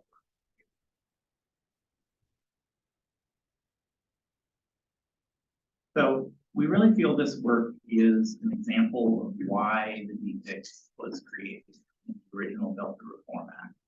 The adaptation plan presents an ideal opportunity to align the actions of the various different DPIIC agencies within the watershed with a focus on adaptation to make progress toward the co-equal goals and to advance the concept of one Delta, one science. The DPIIC does facilitate our implementation of the Delta plan through collaboration and coordination, which are important considerations toward how we implement the plan. The adaptation strategies that we've drafted rely on continued and enhanced coordination across the DPIIC agencies and beyond the efforts of the DPIIC agencies to provide infrastructure to do this work in the most meaningful, efficient, and impactful manner. And the coordination comes in many forms, and it crosses geographies, it crosses sectors, it crosses topics, and it has outcomes that range from research to modeling, as we discussed this morning, setting particular types of standards or protocols, and securing funding. So all of these are cross-cutting strategies that require that level of coordination. Next slide. So as a reminder, Delta Adapts is the Council's climate adaptation initiative that we have been working on since 2015. The initiative has two major goals. One, to better understand specific risks faced by the Delta, and two, to propose strategies to prepare accordingly. In phase one, our vulnerability assessment, we identified assets and systems that are most at risk from climate change, finding that one, flood risk is one of the most pressing threats to the Delta, and will continue to worsen in the future with changing sea levels, more variable precipitation, updated hydrology, and warmer temperatures. And we know that these impacts will not affect all Delta residents equally. In fact, they will affect the central and southern Delta more extremely, with a concentration in the southern area. This means many of the residents that will be exposed to flooding may have higher sensitivity to flood impacts and lower capacity to react. Two, we learned Delta water exports would be less reliable in the future due to climate change. The existing water supply system does not provide enough storage to capture anticipated increases in runoff due to more variable precipitation. Three, in terms of water quality, in-Delta water uses may be threatened by episodic water quality declines, with future droughts potentially exposing more acres of Delta agriculture to more saline water than has historically occurred. Delta ecosystems are also extremely vulnerable to climate change-driven changes in water quality. Delta agricultural production trends will likely shift due to climate change, due to increasing temperatures and the number of extreme heat days, which are projected to reduce yields for many Delta crops. The number of extreme heat days will also increase. The Delta communities identified as most vulnerable to extreme heat are Stockton and Tracy. Our phase two work that we're now approaching completion of is the preparation of an adaptation plan. And that adaptation plan identifies a range of actions to improve regional climate change resilience. We leaned extensively on input from the community and from our partner agencies, including several staff from your agencies, as well as the vulnerability assessment findings, to explore adaptation needs and priorities, and then to develop strategies to address those priorities. We've been working predominantly across four focus areas: agriculture, flood risk reduction, ecosystem, and water supply reliability, working to embed equity throughout those considerations. What we're now proposing are 28 draft adaptation strategies across these focus areas.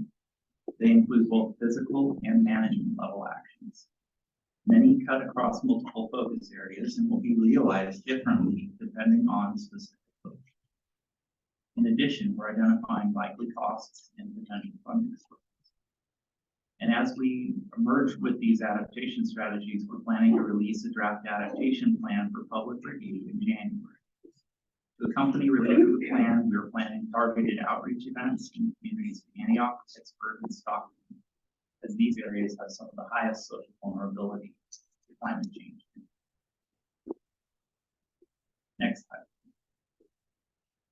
And I'm now going to turn it to Morgan to share more about our adaptation strategy. Thanks, Jeff. Good afternoon, everyone. I'm super happy to be here to share just like a high level summary of our draft strategy.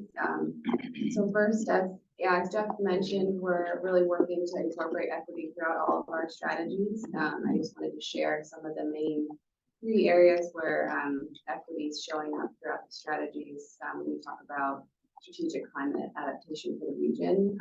The first is representational justice. So as we discussed a lot this morning, it's increasingly important to have decisions and decision-making bodies represent the communities that they serve. So this includes working to partner with community-based organizations and tribes through actions like restoration or land management to improve engagement by building trust early and having really sustained interaction so that projects are designed to better align with community needs and preferences.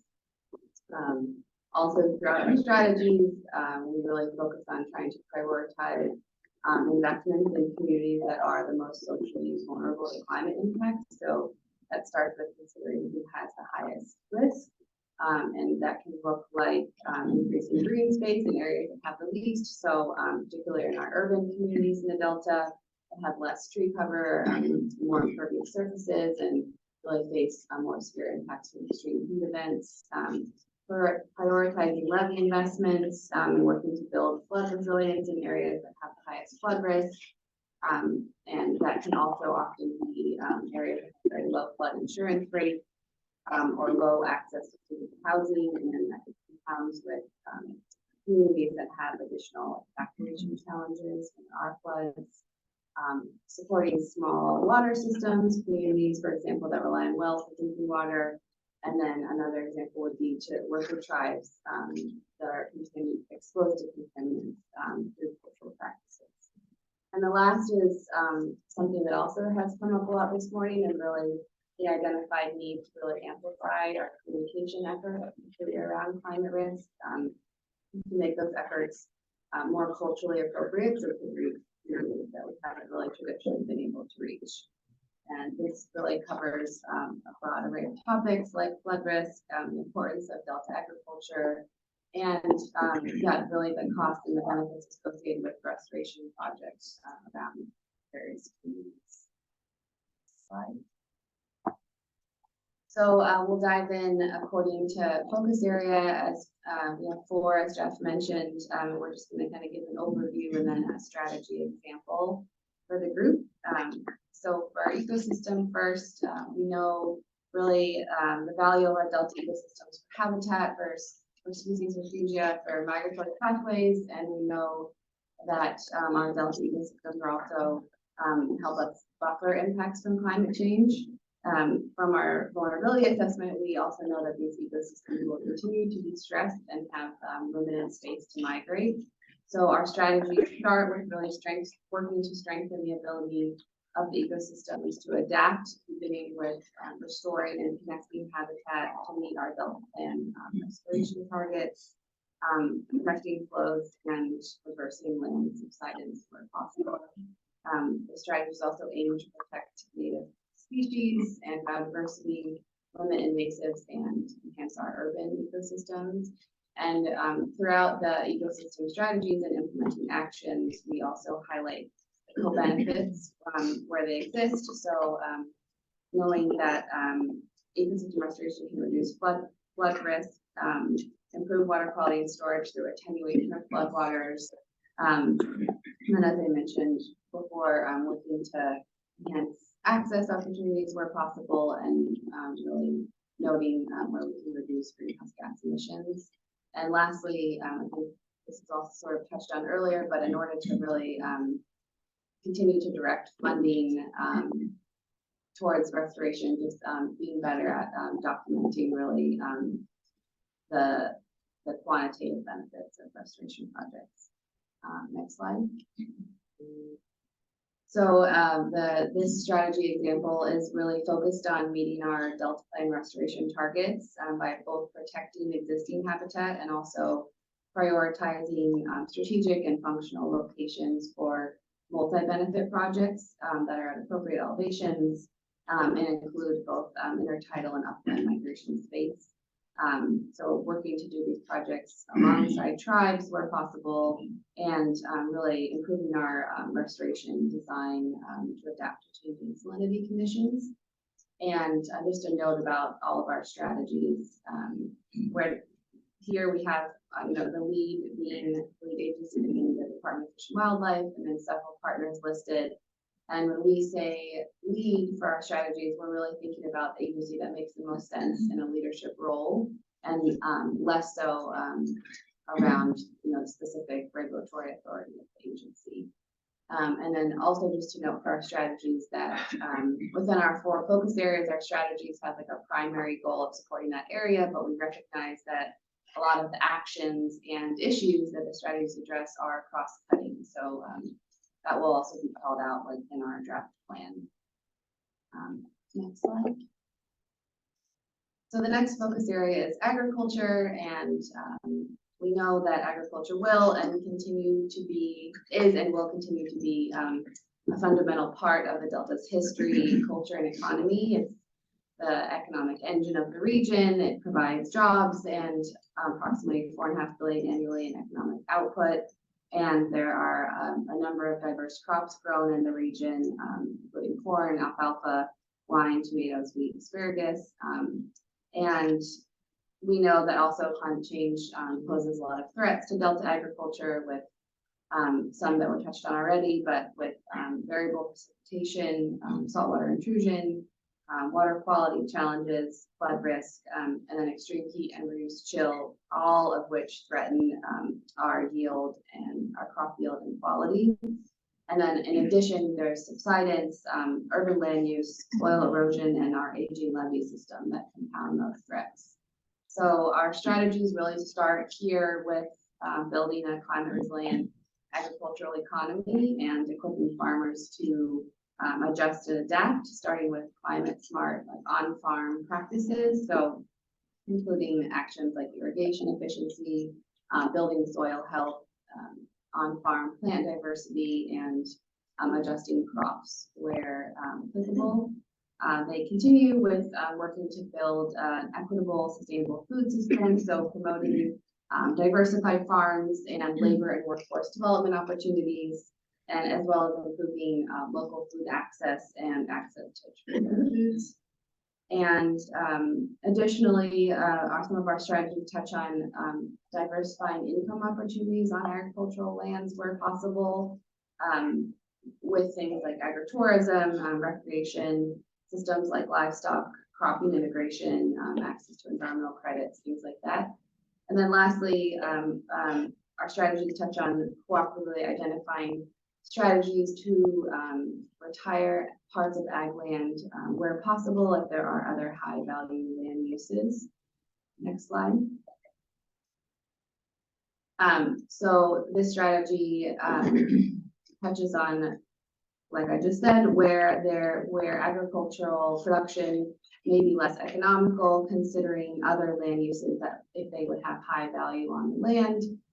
So if there are, for example, like funding sources for wetland restoration, conversion to managed wetlands, renewable energy options, or carbon capture and storage. And this can be done in a lot of different ways. You could potentially keep parcels in production and then have like a mosaic landscape, which is being proposed by a few different projects in the region, where you have some agriculture parcels in production and then alongside like managed wetlands, so there's still revenue.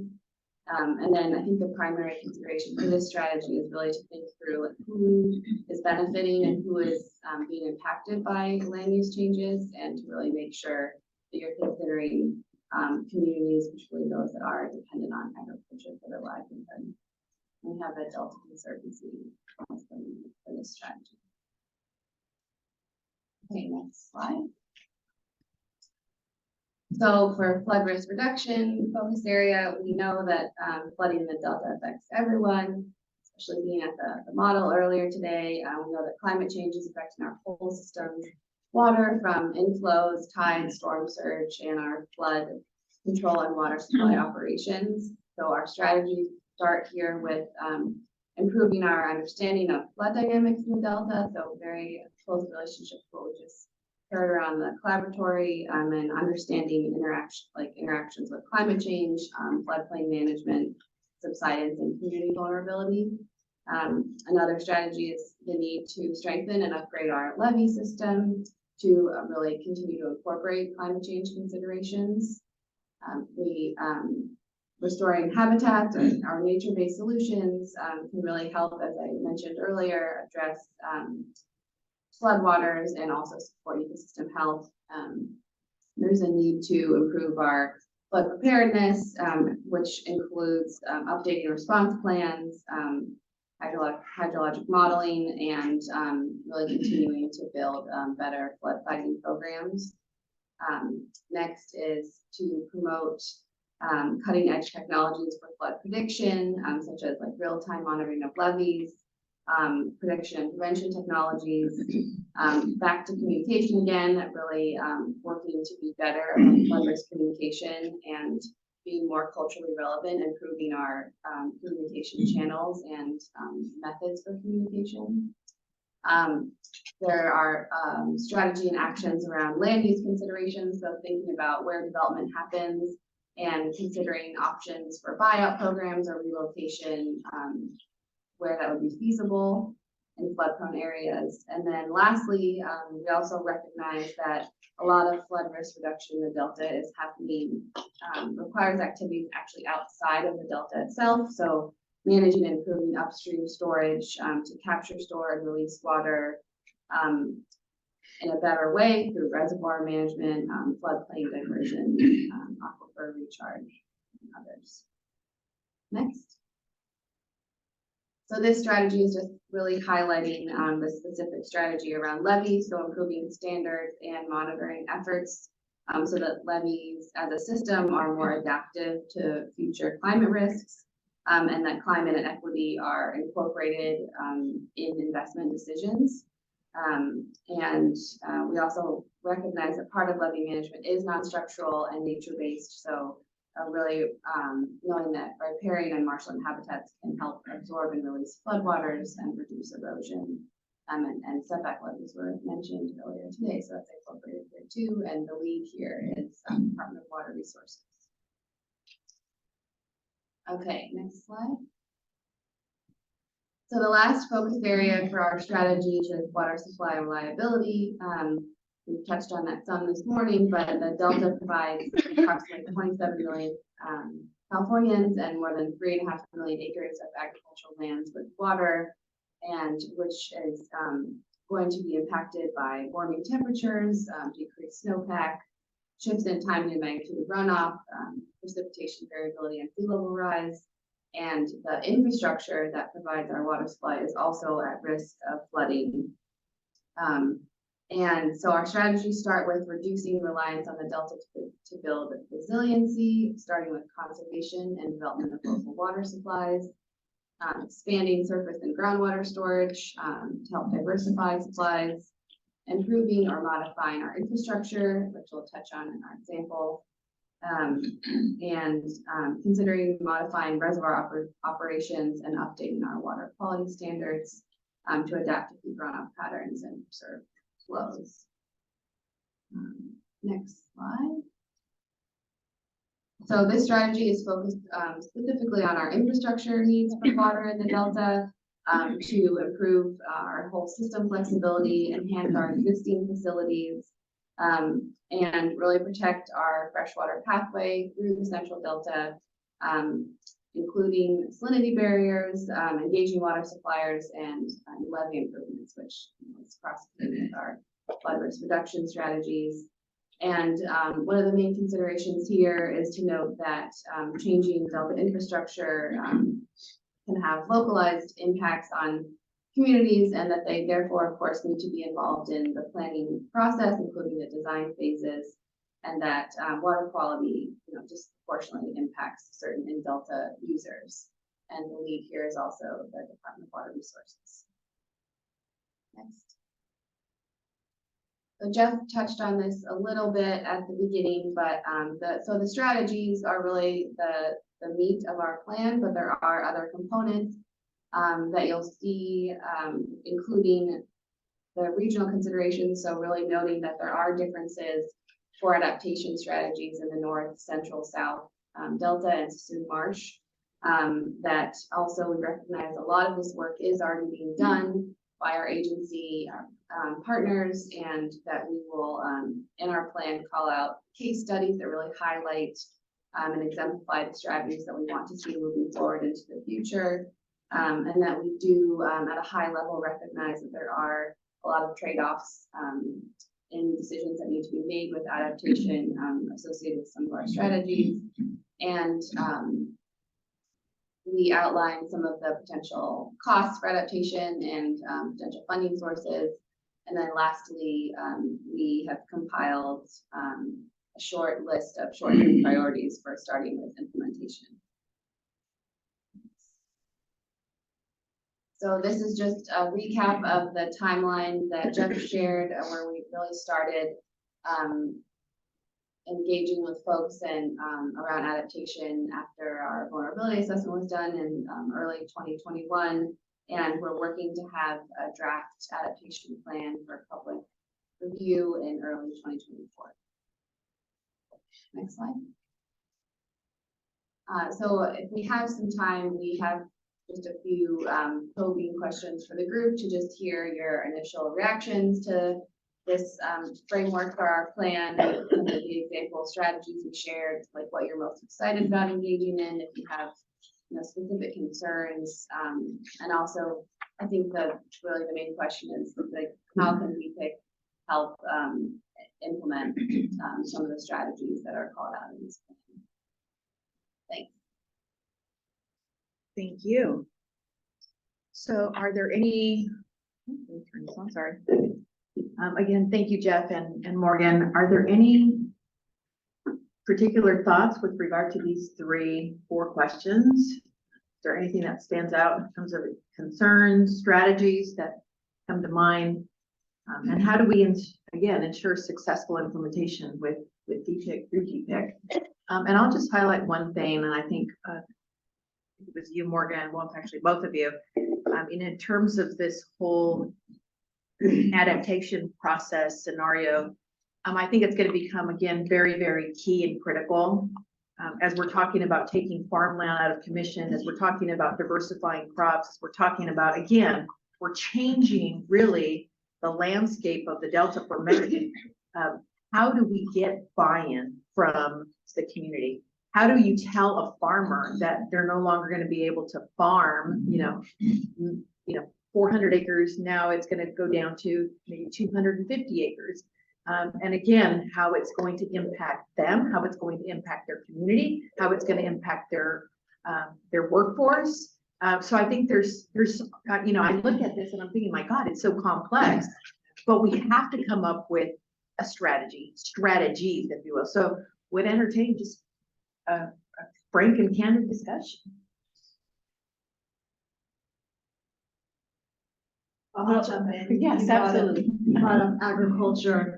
Of course, I work for CDFA, so that got my attention too. I always get a little nervous when we lead with ag land retirement, to be honest. That makes me very nervous, especially since one of the other priorities is providing food for our communities. I think it would be really helpful to acknowledge all of the tools that farmers are already using and that are actually the incentives provided by this administration and by the state of California to help with climate smart agricultural practices, to help build resilience in our farming and cropping communities. These are practices like the Healthy Soils Program, the State Water Efficiency Enhancement Program, all things that farmers can do to keep their land productive, to keep bringing nutrition to local communities and exporting across the world, while also helping the state meet its climate change goals. So I would just encourage keeping that in mind. Thank you. I have a question. Contra Costa has kind of an unusual relationship with water. We are part of the Delta, but we're also part of the Bay. Mm-hmm. And so are we considering what's going on in the Bay and those, I saw Larry kind of moving around. That's the sand.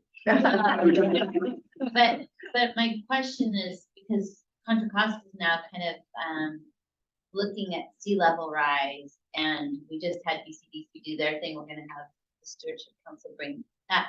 And the question is, do they work together? And are we working on those in between areas as well? So that's the question.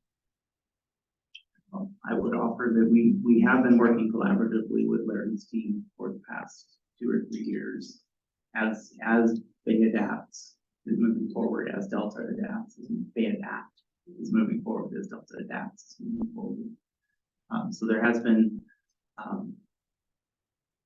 a lot of collaboration going back and forth between the two. Can I, Jeff, thanks. Couple things. It's not just Contra Costa, and as a Contra Costa resident, it's a Contra Costa. I have the vested interest in this too. It's also Delano County. Right. Which really, with the Sassoon Marsh, really provides a lot of the intersection, really, between the two. Morgan knows better than anybody about this, given that, you know, she came to you all from us, just like we're stealing your thing, which is really, really good, I think, for the, you know, for the system as a whole. A couple things. One of the things that I thought of as soon as Morgan talked about outreach in Pittsburgh and Antioch and so on is that I'm assuming that BCDC will be invited to those, you know, just like we're invited out. So that kind of stuff will definitely happen. We're just starting really with implementing Bay Adapt over the last year or so, and the passage of SB 272 makes that more, I'm not going to say more complex, but probably more less flexible than we otherwise would do it. We're still being very voluntary and very collaborative, just like you are. I think the real thing to do is to ensure that as we work on Bay Adapt with the eastern portion, Contra Costa, Solano, et.cetera., that we continue to include the Delta Stewardship Council folks and vice versa. And I think that now that we're working on implementation and you all are starting on implementation, that's probably more important than ever. Just to give you an example, there are 4 counties in the Bay Area that have jurisdiction, or that have, in which both BCDC and the Coastal Commission have jurisdiction: Sonoma, Marin, San Francisco, and San Mateo. We both, meaning the Coastal Commission and BCDC, are starting to implement 272, which says you have to have a rising sea level plan if you're a city or a county. Well, our jurisdiction and authority is fundamentally different than the Coastal Commission authority and jurisdiction. But we've been talking weekly, if not maybe semi-weekly over the past 6 weeks, about how we have to make sure that we are aligned working forward, because we don't want a county to look at us and say, but they're doing it this way and you're doing it that way. They'll say that, but we want to make sure that we are as aligned as possible. We'll do the same thing there. They're doing their own thing too, exactly. or, right. you know, right. the park district, or, yeah. Yeah, so we're working on it. Yeah, I really feel like, at least in Contra Costa, when we're looking at sea level rise, and then being a Delta folks, and then, you know, being involved in the Bay, I really feel like we all need to kind of know what we're all doing so that we can then turn around and help those that aren't doing anything and bring those resources, that science, that information, and that way we can all be prepared and it all kind of goes together. So I'm glad that we're all working together. Any other thoughts, comments? Oh. Who, where, who? Where? Is it Jay? Jay-Z. Thanks. So I appreciate, I think that the way you're approaching this is really smart, and to echo what Christy said, I think it's very important that this is framed in a way of doing things with the Delta and especially in agriculture, recognizing 450,000 cultivated acres of land and the important role that agriculture plays in sustainability in the Delta. And I think also really identifying the different sub-regions of the Delta aligned with different climate response strategies. And I think that recognizes that most of the climate threats in the Delta actually start well above the Delta, but the Delta is really the epicenter of where all those threats come together. And so that we need to work on this in a way that really thinks about kind of the arc of time. And I appreciate also your efforts to integrate with other programs, because I think that's absolutely imperative. And just through a flood lens, as Tim will remind me now and then, like, Jay, the math isn't really that hard. It's $1 billion a year for 30 years that gets us started to keep up with climate threats. And so I think just really establishing that alignment of integrated programs and funding sources that, again, also provide sort of a multidisciplinary angle and approach to getting our climate resilience strategies funded, I think becomes really imperative, and to just recognize the level of investment necessary to respond to these threats. So it's my aspiration that this report helps to really catalyze those efforts to ensure more robust funding streams to address these climate needs. So thank you for this presentation and all the work that you're putting into it, because I can see the stakeholder input to you all coming up on that screen. So I think that's really helpful. Thank you, JZ. No, it's interesting that you just brought the aspect of funding, because obviously that's really important. And so we're going to actually segue right into that. But before I do that, just again, want to thank you very much for the presentation. I think it, again, for me it's another great discussion point on what we're going to need to be focusing on, what we have been focusing on, and where we need to go in terms of key strategies for effectively communicating with all of those that are going to be obviously adversely impacted. And so I heard what you said loud and clear. Heard what you said. And again, I want to thank all the presenters and these robust discussions. And again, to JZ's point, all of this is going to require funding, no question. So we're going to switch gears now. Our next two items are going to discuss again our current understanding of how and where we're spending our Delta Science and Restoration funding, and some long-term. Yeah. Oh, I'm so sorry. Do we have any public comment? We do. We do. One in person and one online. Oh, excellent. Thank you. Yay. We never get public comments. I'm so excited. I'm so excited. No pressure, yeah. My name is Kathy Schaefer. I'm a PhD candidate at UC Davis. I live in Marin, so I use this as an opportunity to come to Sausalito. It's great. So thank you.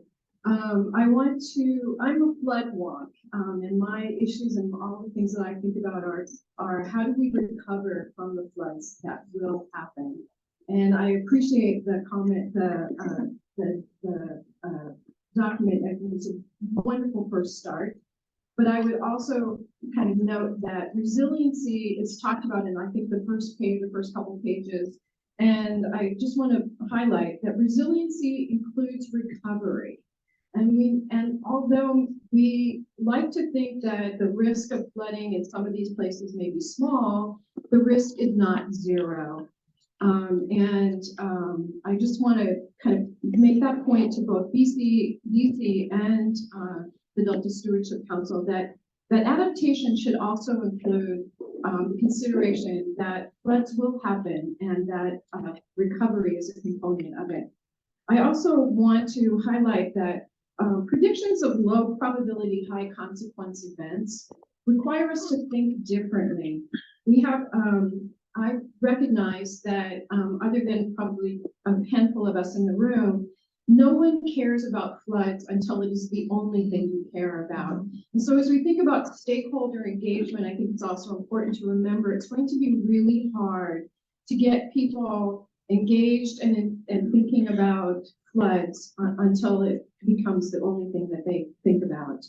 And one of the key talking points to be considered is just because the risk is small doesn't mean it's zero.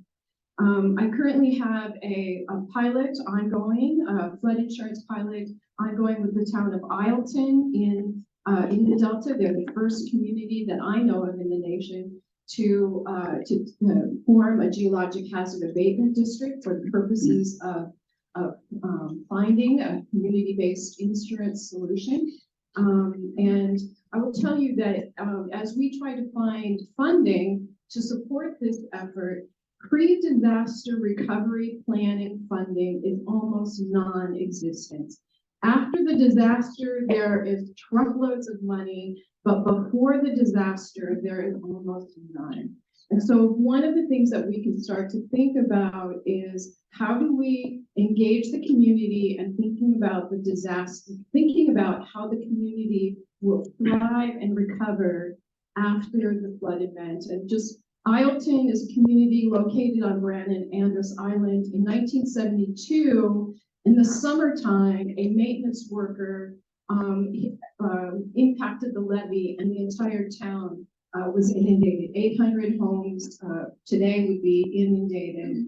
And we should be thinking about the ways that we can have those communities thrive after those disasters happen. Thank you. Thank you. And the next one is Deidre Desjardins. Okay. And we have another one, Bill follow. Okay, excellent. Thank you. Deirdre Desjardins with California Water Research and Climate Action California, a statewide network of climate advocacy groups, including Climate Reality and 350.org groups throughout the state. I did want to say that there are California is one of the few regions in the world that hasn't seen a nonlinear increase in extreme precipitation events. And in fact, annual maximum 3-day precipitation has been declining since 1980. And it's probably due to anomalously cool sea surface temperatures in the North Pacific that are going away. I put together a research brief that shows there was some research in Spain by researchers in Spain that shows that we're likely to see the same kind of nonlinear increase in extreme precipitation that we've been seeing in the Mediterranean, in the Western Pacific, Shanghai, and around the world. And we are not ready for it. And I'm very concerned that the Delta Science Advisory Committee has not had any kind of public meeting, and they are the only body that has climate scientists who recognize these kind of nonlinear changes. We're seeing a lot of nonlinear increases this year. We've had a huge step increase in worldwide temperatures. Which is also tied in with ocean warming. And we've had a huge decrease in Antarctic sea ice that they think might be a regime shift. And I have been working and talking with leading scientists about this. There's a US climate variability effort that really needs to connect with. And we're just not, the research is mostly being done by researchers outside California, and we're just not connecting with them. And I'm concerned that I really appreciate this effort, but I'm also concerned that people don't understand the limitations of the modeling. The current generation of climate models doesn't capture the La Nina-like pattern, this cold pattern we've been seeing since the 21st century that's associated with the mega drought. There's indications that that's going to continue, and that the pattern of hot droughts back to back that we've seen since 2010, interspersed with extremely wet years, is not only going to continue, but it's going to intensify. I guarantee that the climate modeling you've used isn't going to capture that. And I'm just concerned that climate change is accelerating faster than we can keep up with. And I really appreciate it, the chance to be in some of the focus groups. I've been able to provide some of this information, but I'm really concerned that there's no briefing to DPIIC whatsoever on what's been happening with the huge step increase in temperatures this year, the anomalous, hugely anomalous marine heat waves all over the planet and the extreme flooding we've seen.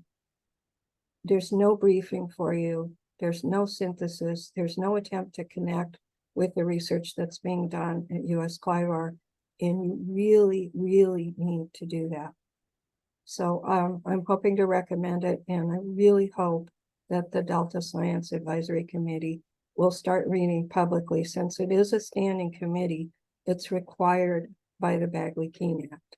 Any standing advisory committees created or authorized by this multi-member body are required under California law to comply with the Bagley-Keene Act, and they're not. And it's critically important. It allows people like Kathy or myself to attend and make comments, and you'll get input that's helpful. Deirdre, thank you so much for your comments. Much appreciated. We'll move on to the next public comment. Gil, can you hear us? I can hear you. Can you hear me? We can hear you. Yes. Good. This is Gilbert Cosio from River Delta Consulting.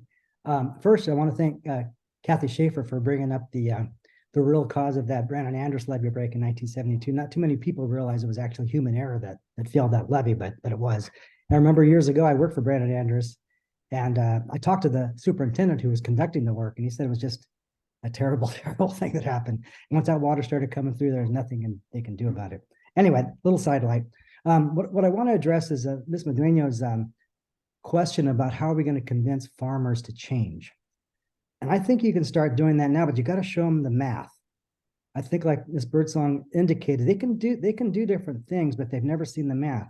And when they see something like a huge grant going to WebTract to turn 70% of their ground into habitat, their math tells them 30% of ground in rice is not going to provide the income to keep the levees up, improve them to a satisfactory standard, and then keep them up through sea level rise and climate change. So as much as you can do to kind of start showing them the real numbers, I think you can convince them, because that's what farmers live for. They live off the land, and if the numbers work, that's what they do. So I think it'd be pretty simple now. I haven't seen anything myself. I've been following this pretty closely that indicates that creating habitat is going to bring in a ton of money. In fact, the farmers I know that have habitat, duck clubs and other things, they spend a lot of money just maintaining the habitat, because the ditches get clogged up by beavers and all sorts of other stuff happens that they can't drain their own habitat properties. So as much as you can do to show them the math now, I think it'd be great.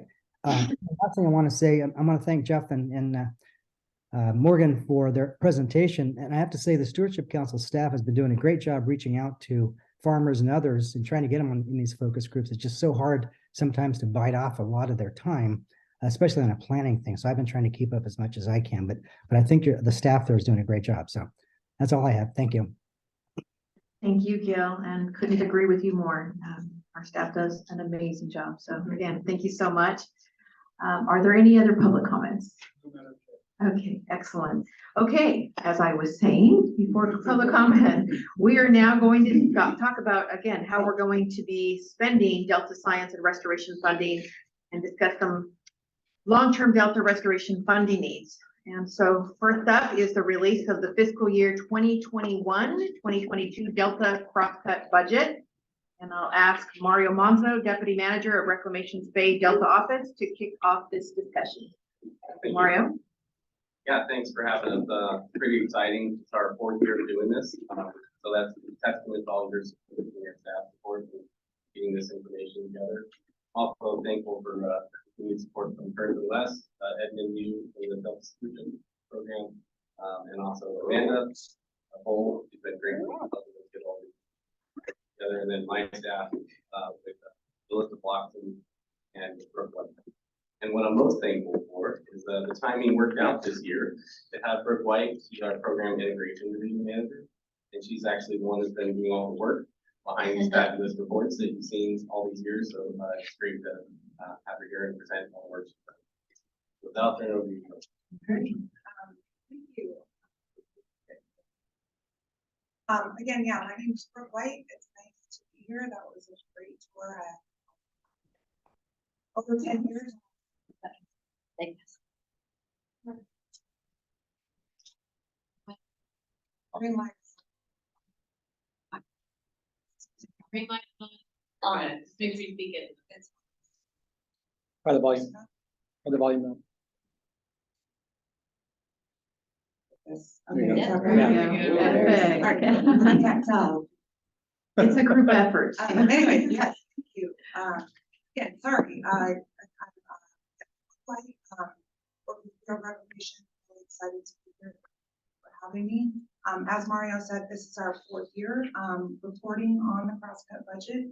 And it's kind of exciting to start seeing some trends, in the data.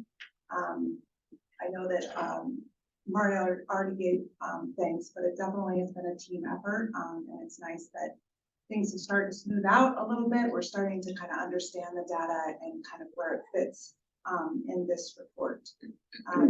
I'm sure that all of you spent all your time traveling here and looking through the report, right? No, I'm just kidding, of course not. And I don't want to keep you from getting on the road either, so I'm just going to cover some highlights. But the hope would be that you would spend some time kind of reviewing the report. I don't get into the reimbursability, for example, but there are a couple charts on that, but I'll try to touch on as much as I can, given the amount of time that we have here today. Next slide.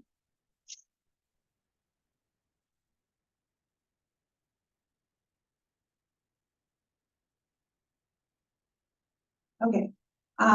Okay, so this is kind of a pivotal slide and chart for us. This kind of shows the total science expenditures by all the agencies that we receive data from. It's at, I think, 121.3 million for this year. And as we go through, that's really the main thing that I wanted to point out. And then as we go through, we'll kind of dive a little bit deeper. And it seems like what we've noticed is that it's stayed pretty constant over the last few years that we've been reporting out, close to about 120 million. Next slide. Okay, so here are some trends that are the data that we've collected by category.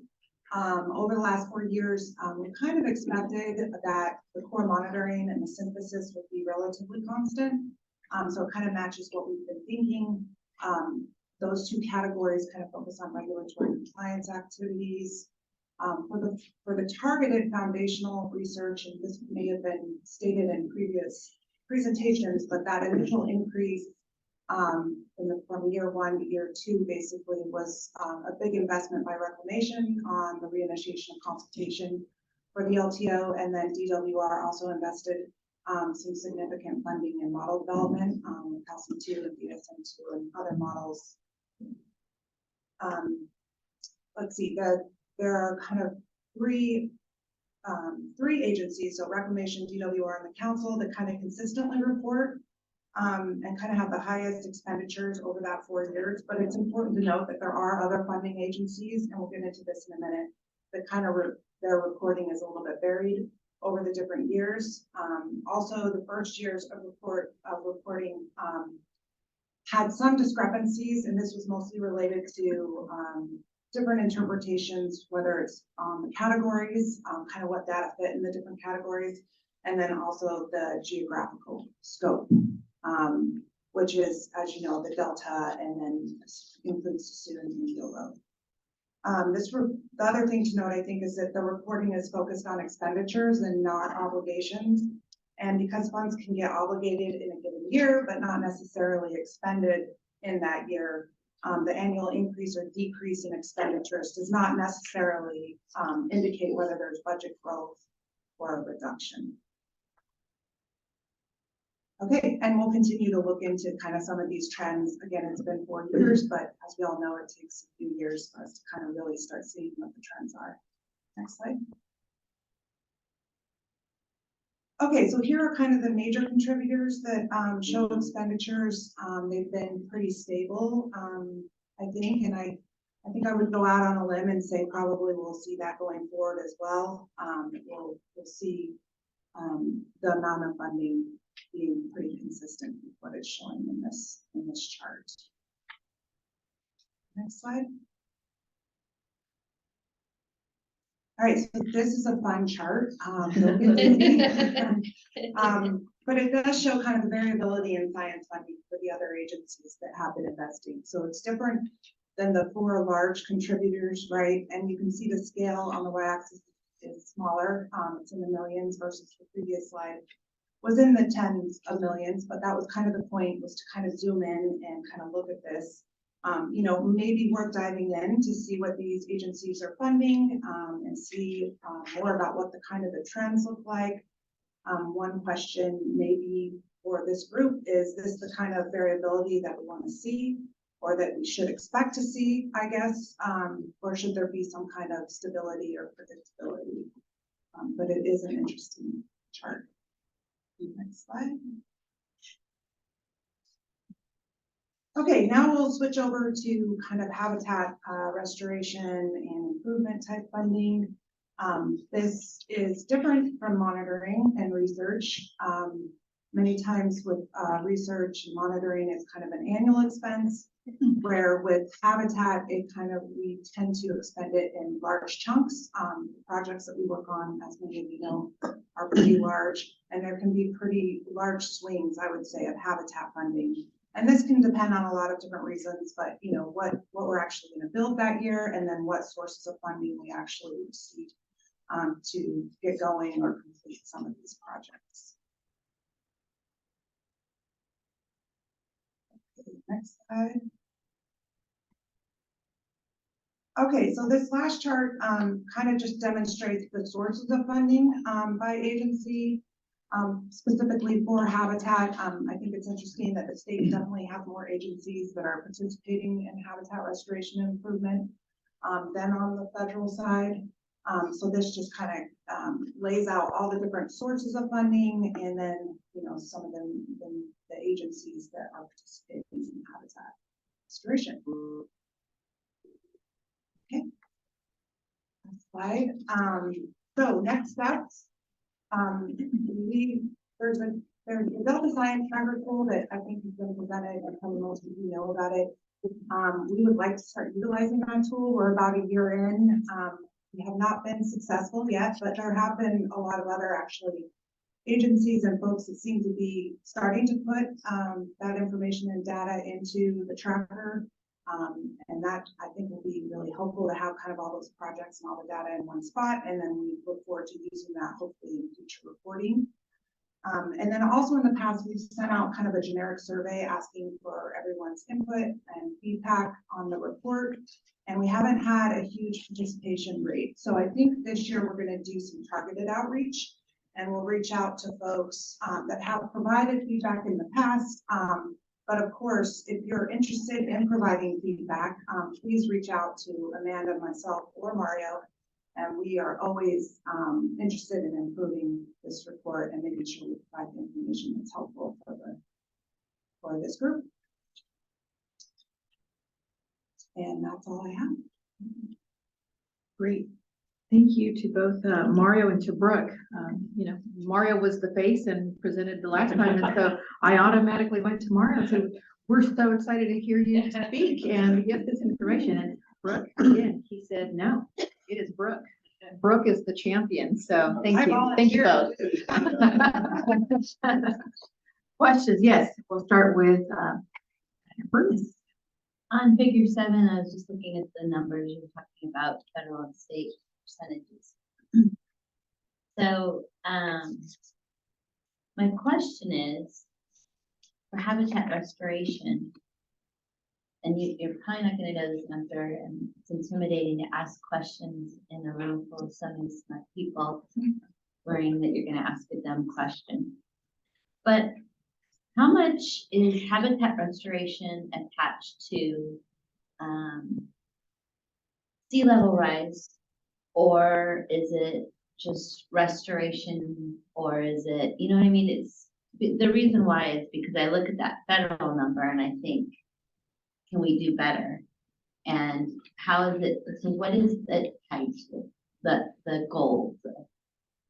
So I don't know if I can answer all of Okay. that, but I can't speak on the federal side. Because this report is very focused geographically on the Delta, especially YOLO. We do a lot of our habitat restoration outside of that on the Sacramento and American rivers. Okay. So some of that funding and expenditures was not included in this, but I don't know the answer to the sea level. Yeah, I'm just curious, because if we could push, then I would love to push if that's what we need to do. I just didn't know if it was tied to other goals. And that's why there's less, but now I understand there's other dollars, it's just not. Yeah, maybe add some too. So a lot of this is overall restoration of trying to get from the 1% or 2% to maybe a 2.5% or 3%. So that's part of just restoring what's there. When you get into the sea level rise, now you get into the specific criteria that each project's built to. And so that's where CDFW and official wildlife spend a lot of time and energy making sure that whatever they build is going to be restoration for now and into the future. That is a big contrast in numbers, so I could see where you were going with that, so thank you. And your questions are always appreciated, there's never a dumb question I'm very here. brave, I'll put them questions in a room full of smart people. Other questions, comments? If not, we'll go to public comment. Eric, is there any public comment? Oh, sorry. Quick question. Oh, yeah, sorry, JD, sorry. It's in your blind spot. Thanks for this presentation. I'm interested, is there an appendix that attaches specific Bureau funding sources that are disaggregate what might be a CDPIA investment versus other funding sources from the Bureau funds that is? I don't know if it's been an appendix to it. I mean, we definitely have spreadsheets that kind of distinguish between access. I'd be really interested in that. And then I know the Delta Conservancy in particular has been great about working with a number of the organizations that have been active in the terrestrial habitat conservation plans in Delta counties. And I think to roll up that category of those sort of land-based ecosystem investments in the Delta would also be helpful to include in this report. And then I think a third category aspirationally is sort of ecological reserve areas like the Casumnas, thinking about, and then even separating out different wildlife refuges around the Delta in terms of investment and their science exploration. So I don't know if you have some advisory group that might kind of meet with you all as you're putting it together. But I think there's some interesting breakouts that folks around the table would like to kind of dig down into a little bit more. Okay, that's all. Mario noted. I think somebody volunteered for targeted outreach.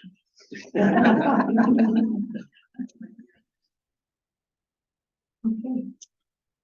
No more blind spots? Okay, is there any public comment?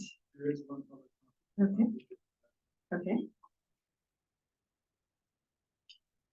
Deirdre, can you hear us? Yeah, Deirdre Desjardins from California Water Research. And I did want to say, I spent 8 months of my life getting funding restored to the Delta Independent Science Board.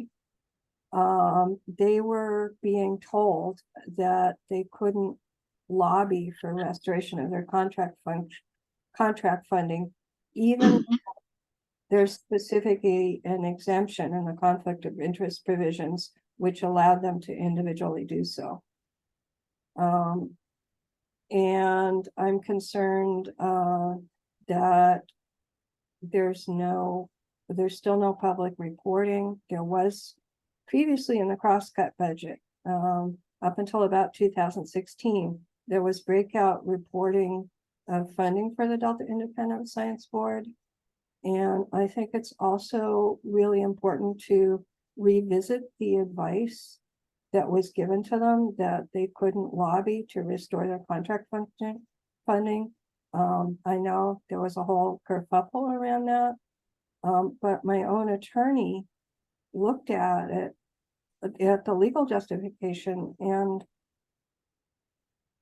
couldn't find anything. She had very strong opinions, and she'd been the staff attorney for the State Department of Rehab. And she knew a lot about this. So I really hope that can be more transparent. It's something I've continued to advocate for. And I think we just need to ensure that there's never a situation where the funding's just cut and the people who are affected most, the scientists on that committee that are affected most, are told they can't do anything about it. Thank you. Thank you, Deirdre. Are there any other public comments? Okay, moving on. Now that we know a bit more about how we've been spending science and restoration funding, we're going to switch gears again and discuss a recent effort to better understand what restoration funding needs we have. And for that, I'd like to invite Campbell Ingram to update us on Delta funding needs. Campbell. Okay, thanks, everyone. First slide. So I think this is a nice segue. Brooke was talking about the expenditures in the cross-cut budget for habitat in the last couple of years, and this is really starting to take a little bit more into the future. We were having conversations in April of last year with many of our partners, many people around the table, and trying to think about, well, what does the Delta need for the next 10 years, given we do have had bond discussions starting to happen at that point. I think we were more optimistic at that point about what a bond might be and how we might be able to build that bond than we are today. But nonetheless, we thought it would be a good exercise to bring the entities together to really think about what does the Delta need and how might we collectively be articulating that where it might matter. So we, over the course of several meetings, March through July, we talked to all these agencies together and had a series of conversations. And you can go to the next slide. And ultimately came up with a spreadsheet that articulated a $2.4 billion need for projects in the Delta. And so the spreadsheet I'll show you here in just a section, in just a minute, really did a couple things. First, it laid out projects in terms of categories. So actual defined projects, the required funding that we anticipate moving forward in the next 10 years, programs themselves that require funding, and then Delta flood protection as well. So in each category, they're sort of listed in a rough priority based on sort of the level of development, where they are, when they expect to be implemented. And I think one of the things that was really important that we tried to do was we really tried to identify the linkages to the strategies that we now have, nature-based solutions, the Delta plan itself, the targets of the Delta plan, the scoping plan, 30 by 30. These are all wonderful tools that we now have that we haven't had in the past, so we can actually say, we get this much funding, we can connect and make progress towards those objectives, and we can measure that progress. So we thought that was a really important component. And so let's see, go to the next slide and we'll just take a look at some of the projects. So I think many of you will recognize these projects. Essentially what we did is just sort of around the table, which is sort of an open discussion. We tried to go through the Delta bit by bit and identify what's out there, what are reasonable expectations of cost moving forward, and then again, how do we connect those to the regional strategies? And then we even identified the agency needs, the agency that likely would receive that funding and then move it forward to the project. So we shared this information pretty widely. We sent it directly to the Secretary, Secretary Crowfitt, and we also shared it with our board, two of my members sitting immediately to my left. And through sharing it with our board, we actually shared it with the legislature. And the feedback that we got from everyone was, we really appreciated being able to see all this information in one place and have a better picture of what the overarching need is in the Delta. Also, the feedback was, it's great information, but we are like trying to pull back the amount of but nonetheless, it's good information. I think probably the last significant point here is that it was a really good exercise for all of us in the Delta. We had not done this. We had not come together, all of the entities, and really shared what we're working on and what we're expecting to fund and what we're expecting to accomplish in the next 10 years. So it was a great effort in just coordination. And so for that reason, we very much want to continue that process moving forward. We thought we'd look at trying to revisit this every year, 6 months to a year, refresh this, but also just get the value again of a broader awareness and understanding for all the agencies about what we're all working on. And then lastly, I think, and very importantly, you saw that list of everybody who was involved, and you noticed very little local involvement and no elected county officials. Supervisor Mitch Mashburn, who's the chair of our board, pointed that out to us, and we were aware that we had sort of done this in a rapid fashion and had not gone beyond the agency participation. But there's huge value in getting the supervisors who actually can help advocate for funding, as well as the local communities, to make sure that their interests are included and recognized. I think we've done a pretty good job, pretty comprehensively, getting the things that are anticipated happening, but that's something that we will definitely build in moving forward and make sure that that voice is a component in this future efforts. There you have it. All we need is $2.4 billion for the Delta, and we'll make great progress. Great, thank you so much, Campbell. Questions, comments for Campbell? Is there any public comment on this item?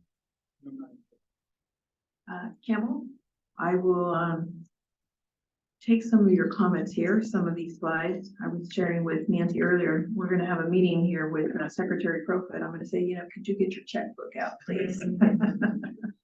Yeah, it's a lot of money that is obviously needed, but again, this is where these discussions need to happen, and we all need to start thinking again, what does this look like short term and long term? So again, thank you so very much.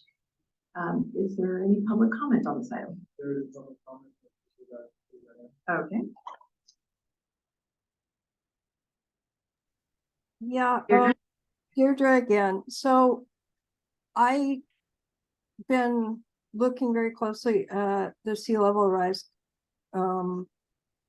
analysis, and I'm really concerned that the Frank's project doesn't seem to have a rigorous analysis of the risks of higher rates of sea level rise and whether it will be truly effective, given that we just saw a regime shift in the Antarctic sea ice.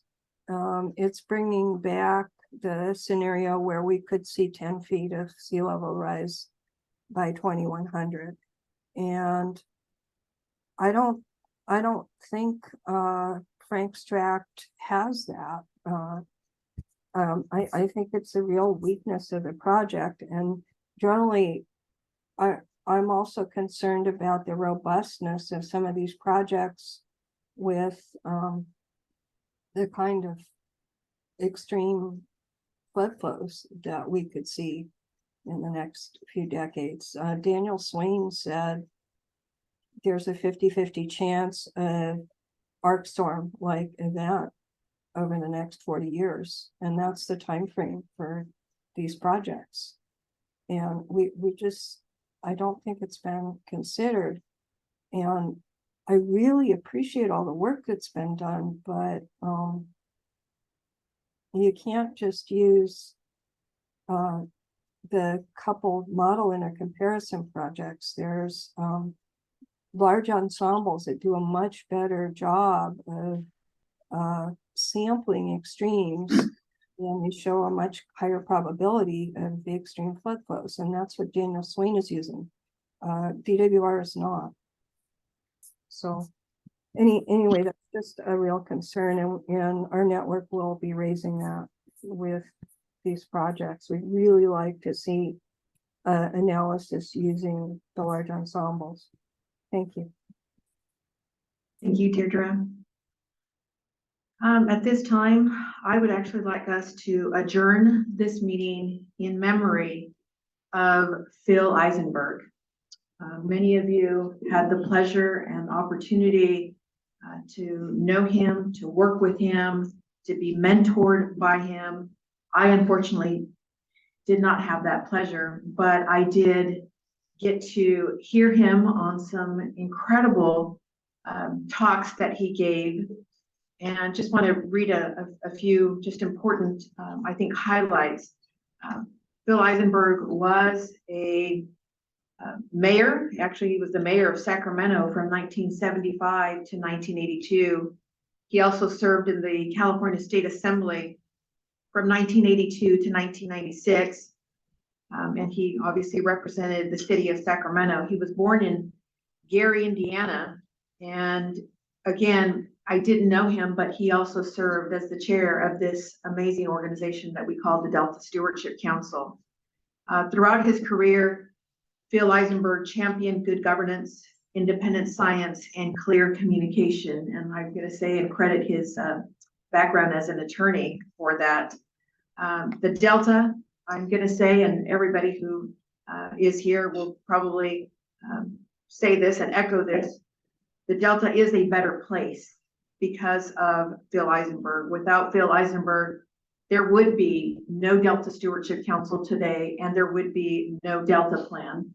And again, I did not have the pleasure of working with him, but just hearing some of his eloquence in his speeches, hearing his departing comments as he left the Delta Stewardship Council as the chair, his passion, his knowledge, and his can-do attitude in terms of what and how we needed to work and advocate on behalf of the Delta is his legacy. And so for evermore, we will remember Mr. Phil Eisenberg. Eric, is there any public comment on this? Okay. It's Deirdre Desjardins. I was wondering when you were taking general public comment. It's listed at the end of the agenda. Yes. Deirdre will take it next. Okay, thank you. We're taking it now. Okay, so Phil worked with us and advocated for restoration of funding to the Delta Independent Science Board, and he was amazing and we really miss him. I did want to say, and this is hard for me, but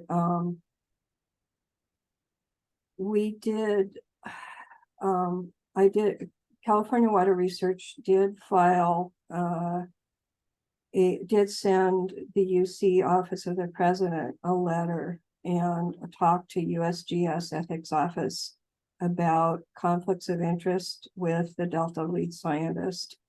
And particularly that she was a co-PI or participating on these grants and these large grants, and there's federal and state conflict of interest laws that it appeared to be in violation of. And so Dr. Lyson has chosen to step down as lead scientist and is also resigning from her position as UC Berkeley. And I do wish her well, and it's very hard to be in a position. I think she's absolutely brilliant and has made some amazing contributions. But we also have concerns about the modeling collaboratory proposal and the fact that it was taken off the DPIIC agenda, and then there appears to have been individual outreach to each of the DPIIC members to support it. And that would be in violation not only of the Bagley-Keene open meeting laws, but also against state conflict of interest laws, which prohibit any member of a multi-member body when there being a vote when there's a conflict of interest. So there probably will be some further action on this, and it's really unfortunate that this happened with such an incredibly important proposal, and it's otherwise has a lot of good aspects. But I learned that governance is really important, and governance needs to be right from the beginning. And there was no public outreach about inclusion in the modeling collaboratory. And there are some issues with that, which were raised in our letter. So I hate to end the meeting on this note. I thought that I really appreciated Virginia Marandueno's tribute to Phil.